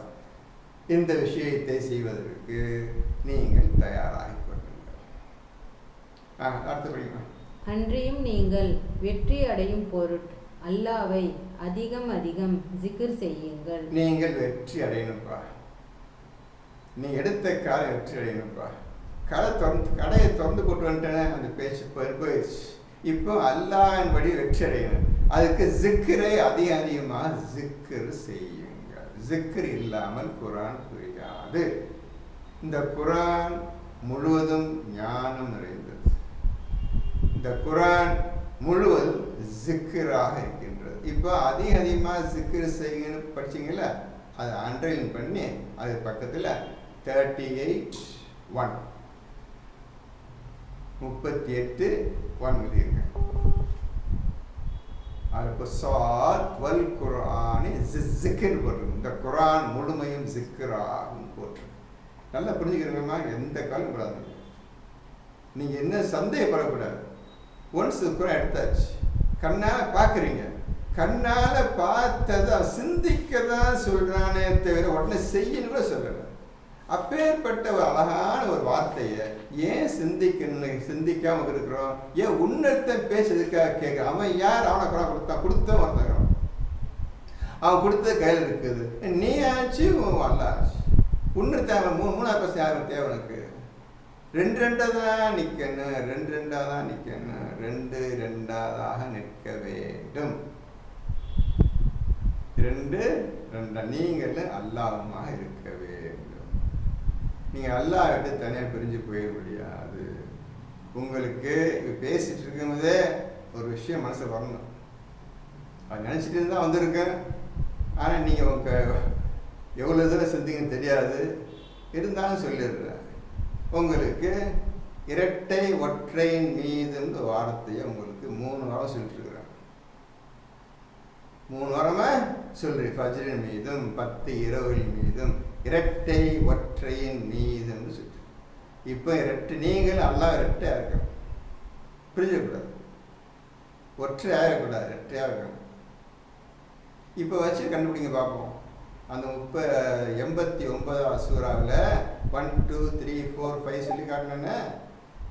ஃபஜ்ரின் மீதும் 10 இரவுகளின் மீதும் இரட்டை ஒற்றையின் மீதும் செல்லுகின்ற இரவின் மீதும் அறிவுடைய மக்களுக்கு இதில் ஓர் உண்மை இருக்கிறது அல்லவா? 3 விஷயத்தில் 4 விஷயத்தில் ஒரு ஆயத்தை இப்போ பேசிட்டு இருக்கும்போதே உங்களுக்கு சொல்லிடுறேன். உன்னை அது புரியும் உங்களுக்கு. இந்த ஒரு ஆயத்துக்கு ஒரே ஒரு பதிலாக சொல்லியிருக்கிறேன். இந்த ஆயத்து இரட்டை மீதும் ஒற்றை மீதும் வருதில்ல, அதுக்கு நிறைய ஆயத்தில் குர்ஆன் இருக்குது. இப்போ ஒன்றை சொல்கிறேன். நீங்கள் அல்லாஹ் விட்டு பிரிஞ்சிருப்பீங்களா? இரட்டை ட்வின்ஸ், இரட்டையர்கள் சொல்கிறீங்களா? இரட்டையர்கள் இதையும் இருக்க போகிறீங்களா? பிரிஞ்சிருக்க போகிறீங்களா? ஒற்றை வேணுமா இரட்டை வேணுமா கேட்குறாங்க. அறிவுடைய மக்களுக்கு இது உண்மை இருக்கிறது அல்லவா என்று 89:5 கேட்குறான். எதை ஓதிட்டு இருக்கும்போது எந்த விஷயம் நுழையுன்னு பாருங்க. ஒழுங்கா ஓதி கொண்டு வந்தால் எல்லாத்துக்கும் ஆன்சர், எல்லாத்துக்கும் விளக்கம், ஞான விளக்கம் இருக்குது. உங்கள்கிட்ட கேள்வி கேட்க சாதாரண கேள்வி கிடையாது. நீங்கள் ஓதணும். அதுக்காக சொல்கிறேன், 10 வருஷம் 15 வருஷம் ஆகும். அவசரப்பட்டு இதுக்கு என்ன அர்த்தம் அதுக்கு கேட்காதீங்க. அது கேட்கறது மகத்தான தப்பான ஷைத்தானுடைய பேச்சு. காஃபிர்கள் தான், ஒன்னான காஃபிர் தான் இதுக்கு என்ன அர்த்தம் இதுக்கு அந்த கேட்பான்னு தவிர அறிவுடைய மக்கள் அல்லாஹ்வுக்கு பயந்தவங்க மனுஷன் பேருக்கு அதை கேட்கவே மாட்டாங்க. மனுஷன் தனக்கு அறிஞ்சு சொல்ல இந்த மாதிரி இருக்குது கண்டுபிடிக்க சொல்லலாம் தவிர அர்த்தம் சொல்ல மாட்டாங்க. ஒருக்கா சொல்லவும் கூடாது. அது கெடுத்து தொலைச்சிடும். அந்த ஆணையும் பெண்ணையும் கெடுத்து தொலைச்சிடும். பதில் சொன்னான்டா, பெரிய தப்பான காரியம். யாரும் சொல்லக்கூடாது. அல்லாட்டான்னு கேட்கணும். யாருன்னு ஒரு அர்த்தம் கிடையாது. ஒவ்வொருத்தருக்கு 10 லட்சம் 20 லட்சம் 20 லட்சம் அர்த்தம் வச்சு ஒவ்வொரு ஆயத்துக்கும் ஒவ்வொரு ஆளுக்கும் லட்சக்கணக்கான மீனிங்ஸ் அர்த்தம் இருக்குது. ஒவ்வொரு இருக்கும்போது உன்னத்தை அவனுக்கு ஒன்னே அவன் கண்டுபிடிச்சான். அவன்கிட்ட போய் கேட்குற நீ. அதனால இப்போ பார்த்து இருக்குங்க. என்ன படிச்சுக்க பண்ணீங்க? 10. நீங்கள் வெற்றி அடையும் பொருட்டு அல்லாஹ்வை அதிகம் அதிகம் ஜிக்ர் செய்யுங்கள். அல்லாஹ்வை அதிகம் அதிகம் ஜிக்ர் செய்யுங்கள். உங்களுடைய வாழ்க்கை வெற்றி ஆவதற்கு, எந்த குறையில்லாமல் சந்தோஷம் வாழ்வதற்கு அதிகம் அதிகமாக ஜிக்ர் செய்யுங்கள். ஜிக்ரை எப்பொழுது கற்றுக்கொள்ள போகின்றீர்கள்? என்னைக்கு அல்லாஹ் உங்களுக்கு தக்வாவை அளிக்கின்றானோ, அக்கார்டிங் டு 47:17, அதன்படி என்னைக்கு நீங்கள் அந்த டிகிரி, அந்த ஒரு பட்டத்தை அல்லாஹ் வாங்குகின்றீர்களோ அன்னைக்கு தான் நீங்கள் அல்லாஹ்வை அதிகம் அதிகமாக ஜிக்ர் செய்ய வேண்டும், நீங்கள் வெற்றி அடைவதற்கு. ரொம்ப கஷ்டமான ஒரு சப்ஜெக்ட். உங்களுக்கு இவ்வளவு எளிதாக சொல்லித்தரக்கூடிய பாக்கியத்தை அல்லாஹ் கற்றுத் தந்திருக்கின்றான். காரணம், அவனிடம் நான் பொறுப்பை ஒப்படைச்சதுக்காக அல்லாஹ் சொல்லமாக்கி வச்சான். நான் செய்ய போகிறேன். எனக்கு நான் ஒரு நிமிஷம் நான் பேச முடியாது. இவ்வளோ நாள் பேசிட்டு இருக்கேன். அவ்வளோ அவன்கிட்ட ஒப்படைச்சு பேசிட்டு இருக்கிறேன். அவன்கிட்ட இருந்து அவன் தான் அதே பேச முடியும். நான் என்ன பேச முடியாது. நான் பேசுகிறேன். உட்காந்து 4 பேர் எழுத வேண்டியது தான். எழுதி தப்பு தவறுமா எழுதி உங்களை வளர வேண்டியதுதான் பாக்கி. நானே எழுதிருந்தேன்டா. அதனால் நீங்கள் எல்லோரும் அல்லாஹ்விடம் பொறுப்பை ஒப்படைக்க முதல் ஆசைப்படுங்க, பழகிக்கொள்ளுங்கள். அப்படி இருந்தால் தான் இஸ்லாமிய வாழ்க்கையை நீங்கள் முன்னேற முடியும். இப்படியாக வாழ்க்கை அமைத்துக் கொள்ள வேண்டும். ஜிக்கர் அல்லாஹ் கற்றுத்தருவான். எப்போது நீங்கள் அல்லாஹ்வுக்கு பயபக்தி உடையவர்களாக, காட் ஃபியரிங் பர்சன், தக்வாவுடைய ஆயிட்டீங்களோ, அன்னைக்கு உங்களுக்கு அல்லாஹ் அந்த ஜிக்கரை கற்றுத்தர. ஜிக்கர் லாங்குவேஜ். இந்த லாங்குவேஜில் தான் நீங்கள் எல்லாம் பேச முடியும். வேறு உங்கள் பாஷையில் தமிழ்லையோ அரபிலையோ இங்கிலீஷில் பேச முடியாது. அதுக்கு தனியே ஒரு ரகம் ஒன்று இருக்குது, வழி ஒன்று இருக்குது. அந்த வழியில் தான் எல்லாரும் அணுக முடியும், பேச முடியும். அதுக்கு பேர் தான் ஜிக்கர். அதிகமாக ஜிக்கர் அல்ல அதிகமாக பேசுங்க, அல்ல அதிகம் பேசுங்க, வெற்றி அடைவீங்க. படிக்கலாம். 11. இன்னும் நபியே, அவர்களில் சிலர் ஒரு வியாபாரத்தையோ அல்லது ஒரு வேடிக்கையையோ கண்டால் அதன்பால் அவர்கள் சென்று விடுகின்றனர். நபியே, நீங்க ஒரு மீட்டிங் நடக்குது வாங்கன்னு கூப்பிடுறீங்கப்பா, வர்றாங்கப்பா, வந்து போய் கேட்டுக்கிறாங்க. அதில் ஒருத்தர் சில பேர் என்ன பண்ணுறாங்க, இந்தப்பா கடையை திறந்து போட வேண்டிய வாசலில் 5 பேர் கஸ்டமர் நின்றுக்கிறாங்க சொன்ன ஒரே ஓட்டம் ரசம் விட்டு ஒரே கடை போயிடும். அப்படி வைக்கின்றார்கள். சொல்ல புரியுங்களா? எல்லாம் புரிஞ்சு சொல்ல புரிஞ்சுக்கிட்டேன். எல்லாம் புரிஞ்சுக்கிட்டீங்களா? நான் கேட்குறேன், பதில் சொல்ல வேண்டாம். நான் சொல்ல புரிய இன்னும் திருப்பி சொல்கிறேன். எல்லாம் வர்றாங்கப்பா, ஜாமி உன்னாஸ் எல்லாம் வந்து அசமுல் போகிறாங்க, ஜும்மான்னு அசமுல் ஆறாங்கப்பா. அதில் சில பேர் அரைகுறையாக ஈமாக்குன்னு இருக்கிறாங்கப்பா. அதில் சில பேர் என்னப்பா கடையை திறந்து போட்டு வந்துட்டு உன் கடையில் 5-6 பேர் வாசல் நிற்கிறாங்க, கஸ்டமர் நிற்கிறாங்க, சாமான நிற்கிறாங்க, நீ இவன் பேசிட்டுன்னு சொன்னேன்னு ஒரே ஓட்டம் ரசூல் அப்படி விட்டுட்டு கடைக்கு வியாபாரம் பண்ணுறதுக்கு ஓடி போயிடுறாங்க.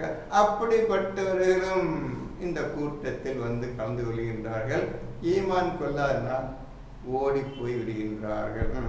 அல்லது ஒரு வேடிக்கையோ கண்டால் அதன்பால் அவர்கள் சென்று விடுகின்றனர். அல்ல இதை விட வேடிக்கை தமாஷ் காட்டினான்டா, அல்ல இதை விட நல்ல வருமானம் அங்கே சொல்கிறான்னு கூட்டானா அதை விட்டு போயிடுறாங்க. இதான் முக்கியம்ப்பா, உலக வாழ்க்கை தான் முக்கியம்னு ஓடி போயிடுறாங்க. மேலும் நின்ற வண்ணமே உம்மை விட்டு விடுகின்றனர். அப்படியே நின்று பேசிடுறாங்க ரசூல், அப்படி நிற்க வச்சுட்டு போயிடுறாங்க. இதுதான் ரசூலுக்கு அன்றைய தினம் கொடுத்த மரியாதை. இன்றைய தினமும் இந்த குரானுக்கு மக்கள் என்ன மரியாதை தருகிறாள் என்னை கண்ணால் பார்த்துட்டு இருக்கீங்க. ஒவ்வொருத்தரும் ஒவ்வொரு அசைவையும், ஒவ்வொரு பேச்சையும், ஒரு எண்ணத்தையும், செயலையும், ஆக்டிவிட்டிஸ் எல்லாவற்றையும் நீங்கள் இப்பொழுது பார்த்து கொண்டும் கேட்டுக்கொண்டும் இருக்கின்றீர்கள். இதேதான் அன்றைய தின ரசூல் காலத்தில் நடைபெற்று. போதுதான், இன்னும் சந்தேகம் வராத. இன்னும் ஜும்மாண்டா வெள்ளிக்கிழமை போட்டுருக்காங்க, அது அவங்க ஜாலியாக பண்ணிட்டு போகிறாங்க. அவங்க குறை சொல்ல அப்படியே பண்ணிட்டு போட்டு உண்மையை பக்கம் குரான் ஓதாதவர்களை செயல் அனைத்தும். குரான் ஒரு புக்கு ஒன்று இருக்குது, மனிதர்களுக்காக கொடுக்கப்பட்ட புத்தகம் இருக்கின்றது. அந்த புத்தகத்தின்படி நடப்பவர்கள் இவ்வாறு நடந்து கொள்வார்கள், இவ்வாறு சிந்தித்து செயல்படுவார்கள் என்று அல்லாஹ் கூறுகின்றான். ஆகவே இந்த லாங்குவேஜ், அரப் லாங்குவேஜ்லேருந்து நீங்கள் ஜிக்ர் லாங்குவேஜுக்கு சீக்கிரம் சுவிட்ச் மாற்றிக்கிறதுக்கு தான் நீங்கள் தூய்மை உடையவர்களாக ஆக வேண்டும். இந்த மாதிரி தப்பான விஷயங்கள் ஒவ்வொன்றா பார்த்து விட்டு வந்தீங்கன்னா சீக்கிரம் தூய்மை ஆகிடும். இவங்க செய்கிற செயல்லேருந்து இப்போ பார்க்குறோம், இப்போ இருக்குதா இல்லையா விட்டுருங்க. இப்படி வந்தால் சீக்கிரம் நீங்கள் தூய்மை ஆகிடும். அதையும் வச்சுக்கிட்டு இதையும் வச்சுக்கிட்டு அவன்கிட்டையும் பேசிக்கிட்டு இவன்கிட்டையும் பேசிக்கிட்டு இருந்தீங்கன்னா உருப்படவே மாட்டீர்கள். சலாத் அல்லாவிடத்தில் இருப்பது வேடிக்கையை விடவும் வியாபாரத்தை விடவும் மிகவும் மேலானதாகும். அல்லாவிடத்தில் இருப்பது, அந்த அல்லாவிடத்தில் இருப்பதை அடைவதற்காக ரசூல் கூப்பிடுகின்றார். வாருங்கள், ஒரு சின்ன விஷயம் பேசுகிறேன் கேட்டுட்டு போயின்னு கூப்பிடுறார். அது உங்கள் வியாபாரத்தில் சம்பாதிக்கிற மிக்க மேலானது அல்லாஹ் இருப்பது. ஆகவே ரசூலுக்கும் என்னுடைய குர்ஆனுக்கும் நீங்கள் அல்லாஹ்வுக்கும் கீழ்ப்படியுங்கள் என்று அல்லாஹ் மனிதரை பார்த்து கேட்கின்றான். மேலும் அல்லாஹ் உணவளிப்பவர்களில் மிகவும் மேலானவன் என்று நபியே நீர் கூறுவீராக. புரிஞ்சுட்டீங்களா? எல்லாம் வியாபாரம் எதுக்குப்பா? இந்த உலக மக்கள்லாம் அலையிறாங்களப்பா, இந்த வயிற்று பசி. வயிற்று பசி பசி எப்படிலாம் மனுஷன் போட ஆள் வைக்க பார்த்தீங்களா?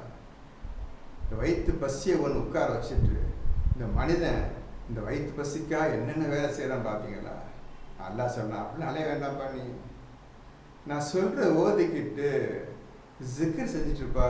நான் உணவளிப்பது மேலே, நான் தான் உணவளிக்கிறேன், உனக்கு நான் உணவளிக்கிறேன்ப்பா, என் பேச்சு கேளுப்பா. இந்த காலம் வியாபாரம் பண்ண தேவையே இல்லைப்பா. தூக்கி குப்பையை போட்டு உட்கார், வீட்டில் கால் மேலே கால் உட்காந்துப்பா, நான் உனக்கு இறக்குறேன், சாப்பாடு இறக்குறேன் என்று அல்லாஹ் சொல்லுகின்றானே. இன்னமும் உங்களுக்கு என்ன வரல? உங்களுக்கு நம்பிக்கை வரல? இன்னமா சந்தேகம் உட்காந்துருக்கீங்களா? இல்லை நான் போய் சமைக்கணும், இப்போ பாயம் முடிஞ்சா சமைக்கணும் அப்படியே போகிறீங்க. இல்லை எந்த காலத்தை தூக்கி போட்டுட்டு இல்லை சாப்பாடு இருக்கும், அல்லாஹ் சொன்ன நடக்கும் இருக்கும். இப்போ என்னைக்கு நீங்கள் இந்த மாதிரி ஒரு எண்ணத்தை உங்கள் இதயத்தில் வைத்து அது உறுதியாக எப்படிக்க போறீங்க? நிச்சயம் நீங்கள் வருவீர்கள். இப்பொழுது நீங்கள் கேட்டுக்கொண்டிருப்பை பார்த்தால் உண்மையிலேயே இந்த குர்ஆனை ஆசிரிச்சு தான் நீங்கள் வந்துக்கிறீங்க. அப்படியே நாள் ஃபுல்லாக கண்டினியூ பண்ணுங்கள். நீங்கள் பேசுகிற பூரா நாள் ஃபுல்லாக கண்டினியூ பண்ணுங்கள். இரவு நேரத்தை அதிகமான நேரம் செலவழிங்க. தூக்கத்தை விட்டுட்டு ஓதுனதை என்ன செய்யணும்னு பார்க்கணும். இரவு நேரத்தை நீங்கள் உபயோகப்படுத்தாமல் இந்த குர்ஆனை விளங்கி கொள்ளுவது ஒரு காலம் முடியாது. இரவு நேரத்தில் தான் அல்லாஹ் உங்களுக்கு ஜிக்கரை கற்றுத்தர போகிறான். இரவு நேரத்தில் அல்லாஹ் அவங்க பேசுவான். பேசுறது ஜிக்கரில் பேசுவான். அந்த ஜிக்கர் பேசும்பொழுது தான் உங்களுக்கு ஞான விளக்கம் அறிவிக்கப்படும். அப்பொழுதுதான் நீங்கள் இந்த குர்ஆனை பின்பற்ற முடியும். இவ்வளவு வேலை இருக்கு இரவு நேரம், அது சாதாரண நேரம் கிடையாது. அறிந்தவன் புரிந்து கொள்வான் இரவின் முக்கியத்துவத்தை. அதை எழுந்து பழக்கப்படுத்தி கொண்டவன் இரவின் மகத்துவத்தையும் மேன்மையும் அறிந்து கொள்வான். தூக்கத்தையே மறந்து விட வேண்டும். நன்மையான காரியங்கள் மிக்க மேலான காரியங்கள் ஒன்றாக கருதப்படுகிறது இரவில் நீங்கள் சொற்ப நேரம் தூங்குவது. 51வது சூரா சாப்டர் 51ல 15 பேச்சாரு. நல்ல உண்மையான விஷயம் பாரு, நல்ல மனசு வச்சுக்கிறீங்கப்பா, எழுதிக்கிறீங்கப்பா, மறக்க மாட்டீங்கப்பா. 15 என்ன போட்டுருக்குது? 51:15. நிச்சயமாக பயபக்தி உடையவர்கள் சோலைகளிலும் நீர் ஊற்றுகளிலும் இருப்பார்கள். நல்லா பார்த்துங்கப்பா. எல்லாம் தெரியுங்களா? 51ல் 15 எடுத்துக்கிறோங்க. அல்ல என்ன சொல்றான்னு பாருங்க. இவ்வளவு சொல்லியே நம்ம இந்த மாதிரி இருக்கிறோமே என்று பயந்து கொள்ளுங்கள். செய்த தவறுக்காக மன்னிப்பு கேட்டு இனி இந்த மாதிரி நடக்காது, யா அல்லாஹ், இனி நடக்காது.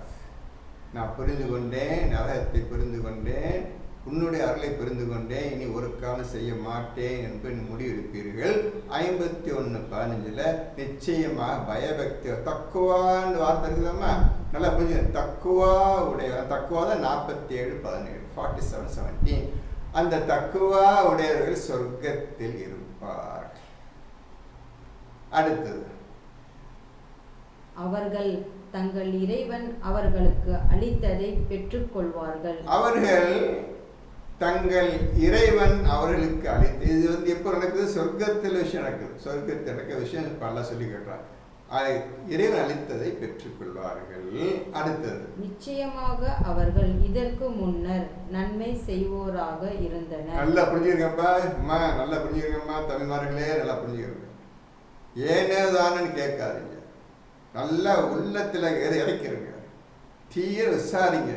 என்ன இந்த மாதிரி சொல்கிறான் ஆண்டவன், நம்ம என்ன செஞ்சுட்டு இருக்கோன்னு உங்களையே நீங்கள் கேள்வி கேட்டுக்கொண்டே வாழுங்கள். அவர் இதுக்கு முன்னதாக இந்த சொர்க்கத்துக்கு வருவதற்கு துனியாவில் இந்த பூமியில் வாழ்ந்து கொண்டிருக்கும் பொழுது நன்மையான காரியங்களையே செய்து கொண்டிருந்தார். அல்லாஹ் அந்த சொர்க்கவாசிகளுக்கு சர்டிபிகேட் கொடுக்குறான். நன்மையான காரியங்களையே செய்து கொண்டிருந்தார். நன்மையான எது பார்த்துக்கங்க. நீங்க இப்ப நன்மையான காரியங்கள் எது அல்லாஹ் சொல்லணும்னு பார்த்துக்கோங்க. அடுத்த ஆயத், அவர்கள் இரவில் சொற்ப நேரமே அன்றி தூங்க மாட்டார்கள். அந்த சொர்க்கத்தில் இருக்கும் தக்வாவுடைய மக்கள் இரவில் சொற்ப நேரமே அன்றி தூங்க மாட்டார்கள். புரிஞ்சதோ? செய்வீங்களா? இன்னிலேந்து செய்வீங்களா? இன்னிலே செய்வேன் என்று ஆசைப்பட்டு முடிவெடுத்து நடப்பீர்களே ஆனால் நிச்சயமாக அல்லாஹ் உங்களுக்கு உதவி செய்வார். பார்த்தீங்களா? நன்மையான காரியங்கள் எதை சொல்றான் பார்த்துக்கோங்க. இரவில் சொற்ப நேரமே என்று தூங்க மாட்டார்கள். எப்போ நீங்க படுக்கிறீங்களோ படுத்து 1 மணி நேரம் தான் எழுந்து விடுவார்கள். விடிய விடிய குர்ஆனை ஓதிக்கொண்டும் அதை சிந்தனை செய்து கொண்டும் சுஜூதில் இருந்து கொண்டும் எல்லா காரியங்களும் சொல்லப்பட்ட அனைத்து காரியங்களும் சிந்திச்சு அல்லாஹ்விடம் கேட்டுக்கொண்டும் இருப்பார்கள். பொழுது விடிந்தது. போதுமா? இதான் நன்மையான காரியங்களில் சிறந்தது ஆகும். நன்மையான காரியங்களில் சிறந்த செயல் இரவில் சொற்ப நேரமே அன்றி தூங்க மாட்டார்கள். எதுக்கு சொற்ப நேரம் தூங்கணும் தேவைப்படுது? அது தெரியுமா உங்களுக்கு? எதற்காக சொற்ப நேரம் தூங்குவார்கள் என்று அல்லாவே தூங்கிக்கப்பா கொஞ்சம் தூங்கிக்கொள் அப்படின்னு அல்லாஹ் அந்த மனிதனுக்கு ஒரு அனுமதி அளிக்கின்றான் தூங்கிக் கொள்வதற்கு. என்ன காரணத்திற்காக அந்த சொற்ப நேரம் தூங்க தேவைப்படுது அவனுக்கு? சரி, இப்போ நன்மையான காரியம் புரிஞ்சுட்டீங்களா? எல்லாரும் அதை புரிஞ்சுக்கணும். நன்மையான காரியம் இதை நீங்க செய்தால் உங்களுக்கு நல்லது. நீங்க நினைக்கலாம், இந்த ஆள் பேசுறார, இவர் செய்வார செய்ய மாட்டேன், மனசு ஓடும். நான் தூங்கி ஆச்சுப்பா, 25 வருஷம் ஆச்சுப்பா தூங்கி, சும்மா இருக்காப்பா, நைட் இப்போ தூங்காமல் இப்போ பேசிட்டு இருக்கேன், இப்போ தூக்கம்னு எனக்கு அசைக்க ஒன்றும் இல்லை. போதுமா? உண்மையை சொல்கிறேன். நான் இன்னைக்கு தூங்கும்போது 3:30 மணி, நேற்று தூங்கும்போது 3:30 மணி, படுத்து 5:30 மணிக்கு எழுந்திரிச்சாச்சு. 1.5 மணி நேரம் அவ்வளோதான் தூங்க. நைட்டு பூரா ஞாயிற்றுக்கிழமை வருகின்றது. இது எப்படி நான் பயன் பண்ண போகிறேன்னு தெரியலையே, இதே பயமும் கவலை. எப்படி தூக்கம் வரும்? இத்தனை பேர் உட்காந்து கேட்குறாங்க. அவங்க மனசை தப்பு இல்லாமல் விஷயம் போகணும், சந்தேகம் இல்லாமல் விஷயங்களுக்குள்ள மனசுக்குள்ளே போகணும், அதை அவங்க பின்பற்றணும்.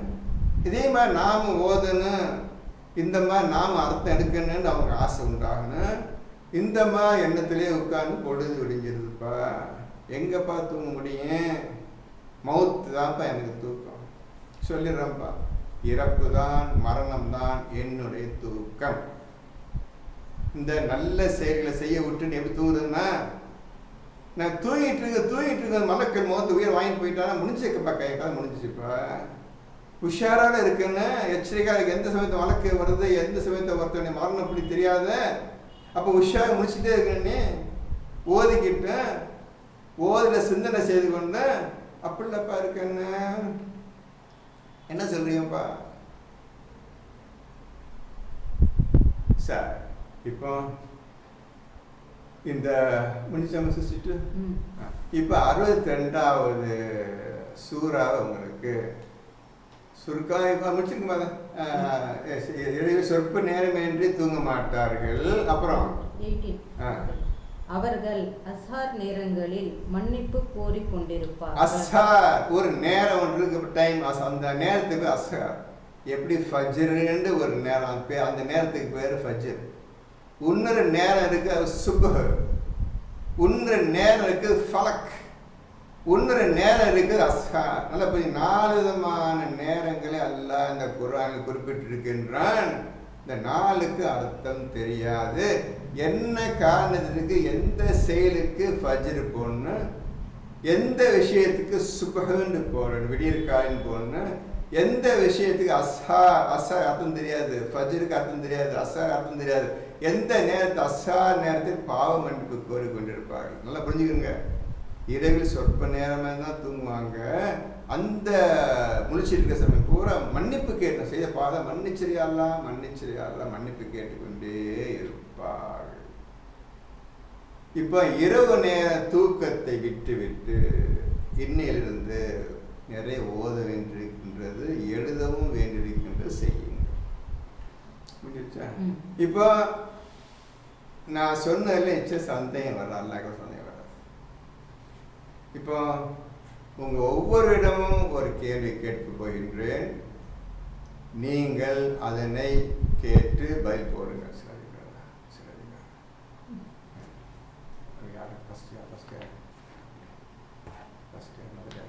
நம்பர் ஃபர்ஸ்ட் நம்பர் தான் 8754285017 85017 இந்த நம்பர் உள்ள ஃபோன் நம்பர் உள்ளவங்களுக்கு ஒரு கேள்வி கேட்குறேன். 87542 கடைசி நம்பர் கடைசி நம்பரா 85017 85017 இந்த ஃபோன் நம்பர் உள்ளவர்களுக்கு ஒரு கேள்வி கேட்குறேன். எழுதிக்கங்க. 5வது சூராவில் 106 சலாத் கேள்வி போறேன். எல்லா சலாத்துக்கும் ஒரே அர்த்தம் கிடையாது, யோசித்து சொல்ல வேண்டும். இப்போ டெலிஃபோன் நம்பர் சொன்னேனே, இந்த நம்பர் உடைய மனிதருக்கு 5வது சூராவில் 106வது ஆயத்தில் சலாத் என்ற வார்த்தை வருகின்றது.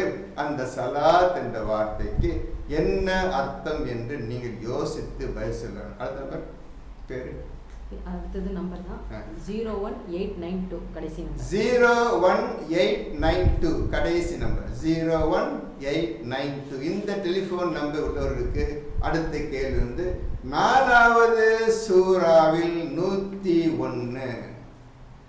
இப்ப சொன்ன டெலிஃபோன் நம்பர் சொன்னேன்னு அவங்களுக்கு இந்த கேள்வி. 4வது சூராவில் 101 அதுல சலாத்தை குறைத்துக் கொள்ளுங்கள். இப்போ சலாத்துக்கு அர்த்தம் தெரிஞ்சாதான் நீங்கள் குறைக்க முடியும். 2வது ஆள் 3வது சொல்லுங்க. அடுத்தது ஃபரீதா பொள்ளாச்சி. இவங்களுக்கு 4வது சூராவில் 102 4வது சூராவில் 102 4ல 102 அதுல சலாத் 2 சலாத் வருது.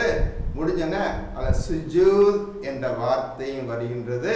நான் சுஜூதுக்கு அர்த்தம் தெரியாது, சொல்ல முடியாது என்ன சொல்லி கொண்டு வந்திருக்கின்றேன். இந்த சுஜூதில் அர்த்தம் இருக்கின்றது. யோசித்து பதில் சொல்லுங்கள்.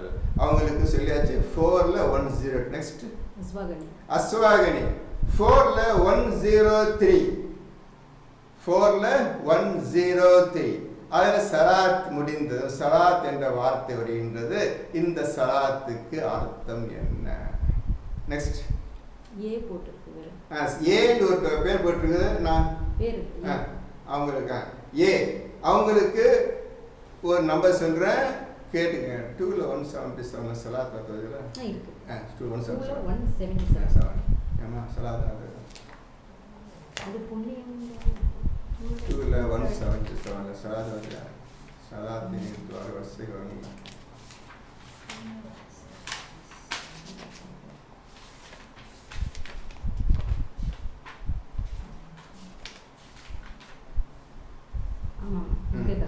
டூல 177ல சலாத் என்ற வார்த்தை வருதுப்பா. அந்த சலாத்துக்கு அர்த்தம் தான் இந்த புரிஞ்சுறீங்களா? நெக்ஸ்ட் அடுத்த நம்பர் நம்ம நசீர் 2வது சூராவில் 238 2வது சூராவில் 238 அதில் சலாத் என்ற வார்த்தை வருகின்றது. அந்த வார்த்தையின் அர்த்தம் என்ன? அதில் சலவாத்துன்னு வருது. அதில் சலவாத்தை கேட்கலன்னா அல்லது ஹாஃபிஸுன்னு அல சலவாத்து, இந்த சலவாத்தை பேணி காத்து கொள்ளுங்கள் சொல்லி அடுத்து சலாத்து வருது. அந்த சலாத்துக்கு அர்த்தம் என்ன? நசீருக்கு சொல்லிட்டாங்க. 238 நெக்ஸ்ட் அர்த்தம் அடுத்தது காஞ்சனா. அவங்களுக்கு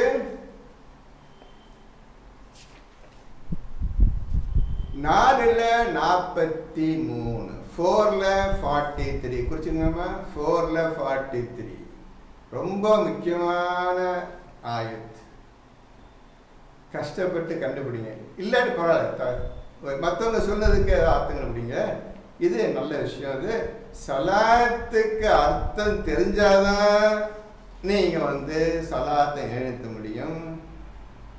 4ல் 43 சலாத்திற்கு நெருங்க வேண்டாம். டு நாட் அப்ரோச் சலாத். அல்லாஹ் சொல்றான், சலாத்திற்கு நெருங்க வேண்டாம். நீங்க போதையாக இருக்கும் பொழுது, ஓதுவது இன்னது என்று தெரியாமல் இருக்கும் பொழுது, அறிந்து கொள்ளாத நிலை இருக்கும் பொழுது சலாத்திற்கு நெருங்க வேண்டாம். நெருங்கவே கூட. சலாத் என்னப்பா?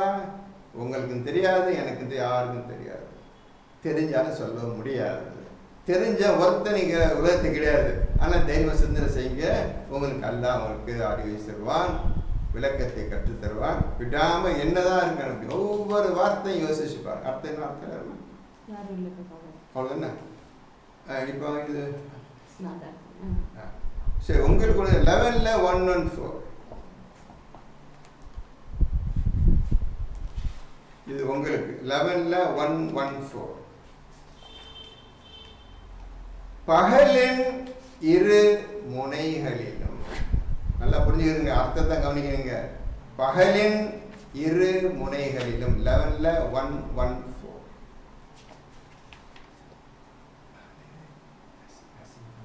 நசீமா வந்தாங்க, போயிட்டாங்க. எனக்கு தெரியாது, பேர் தான் இருந்துச்சு. நசீமான்னு பேர் தான் இருந்துச்சு. சொல்லிடலாமா? சொல்லிடுங்க, நசீமான்னு சொல்லிடுங்க.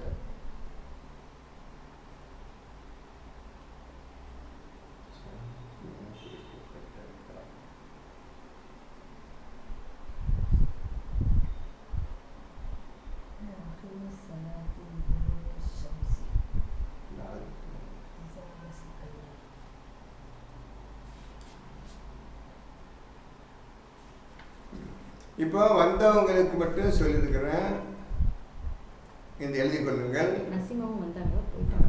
இப்போ அவங்க போய்கிட்டாங்க போல். நசீமா என்ற பெயருடைய பெண் வந்தாங்க, போயிட்டாங்க. அவங்களுக்கு ஒரு ஆயத்தை சொல்றேன். 4ல் 103. 4ல் 103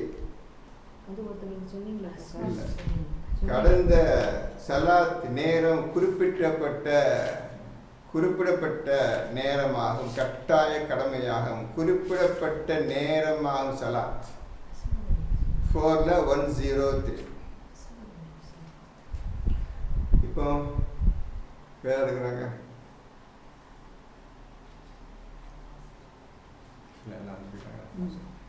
இப்போ இந்த 10 பேர் 10 பண்ணுகிறாங்க. இப்போ சில வரவே இல்லையோ?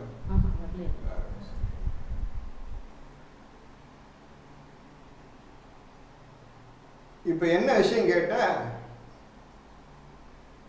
சலாத் என்பது அர்த்தம் தெரியாது. அக்கீமிஸ் சலாத்துன்னு வார்த்தை வந்ததுண்டா, சலாத்தை நிலை நிறுத்துங்க. அக்கீமின்னு நிலைநிறுத்துறது. அக்கீமிஸ் சலாத்துன்னு வார்த்தை வந்ததுண்டா அதுக்கு அர்த்தம் சொல்ல முடியாது. ஞானம் நிறைந்த வார்த்தை. வெறும் சலாத் சலாத் சலாத் வருது, அதுக்கு சாதாரண விஷயம்தான். அல்லாஹ் எல்லாவற்றுக்கும் சலாத்து போட்டுட்டான். ஆனால் அர்த்தம் இருக்குது, சாதாரண அர்த்தம் தான். அல்லாஹ் சலாத் போட்டுருக்கலாம். அதனால ஈஸி அர்த்தம் கண்டுபிடிக்கலாம். அக்கீமிஸ் சலாத்தை அர்த்தம் சொல்ல முடியாது. அக்கீமிஸ் சலாத் தான் அர்த்தம் சொல்ல முடியாது. வெறும் சலாத் சலாத் சலாத் சொன்னதெல்லாம் வெறும் சலாத் தான். அதில் நீங்கள் பார்த்து கண்டுபிடிச்சி பதில் சொல்லுங்கள், யோசிச்சு பாருங்கள். முக்கியமான விஷயங்கள் இதில் நீங்கள் தேர்ச்சி பெற்றீங்கன்னா நீங்கள் ஓதுறதுக்கு சரியான ஆள் தானே. உங்களுடைய திறமையை, உங்களோட அறிவு திறமையை வெளியே காட்டுங்கப்பா. மக்கள்லாம் பார்க்கட்டும்பா, மக்களும் பார்க்கட்டும். அவர் இது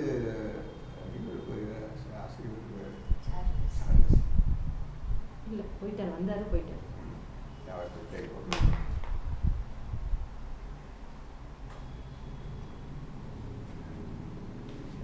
தம்பி சார்லஸ் அவருக்கு ஒன்று சொல்ல மறந்துட்டு வந்து போயிட்டு நினைக்கிறேன். அவருக்கு 24வது சூறாவில் 58வது ஆயத்தில் 3 சலாத் வருது. அந்த சலாத்தின் அர்த்தம் மட்டும் சொன்னா போதும். 24ல் 58 தம்பி சார்லஸ் அவங்களுக்காக சொல்றேன். வேற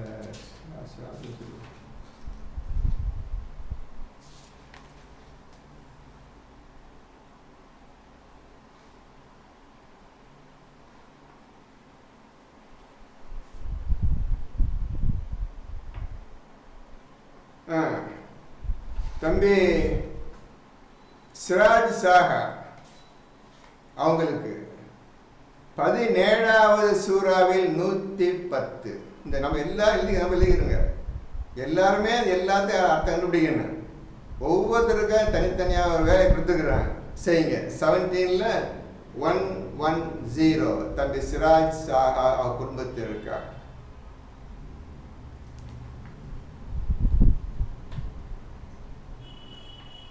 அதிக சப்தம் வேண்டாம், சலாத்தில் குறைந்த சப்தம் வேண்டாம்.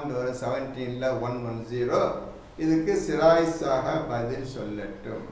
இவங்க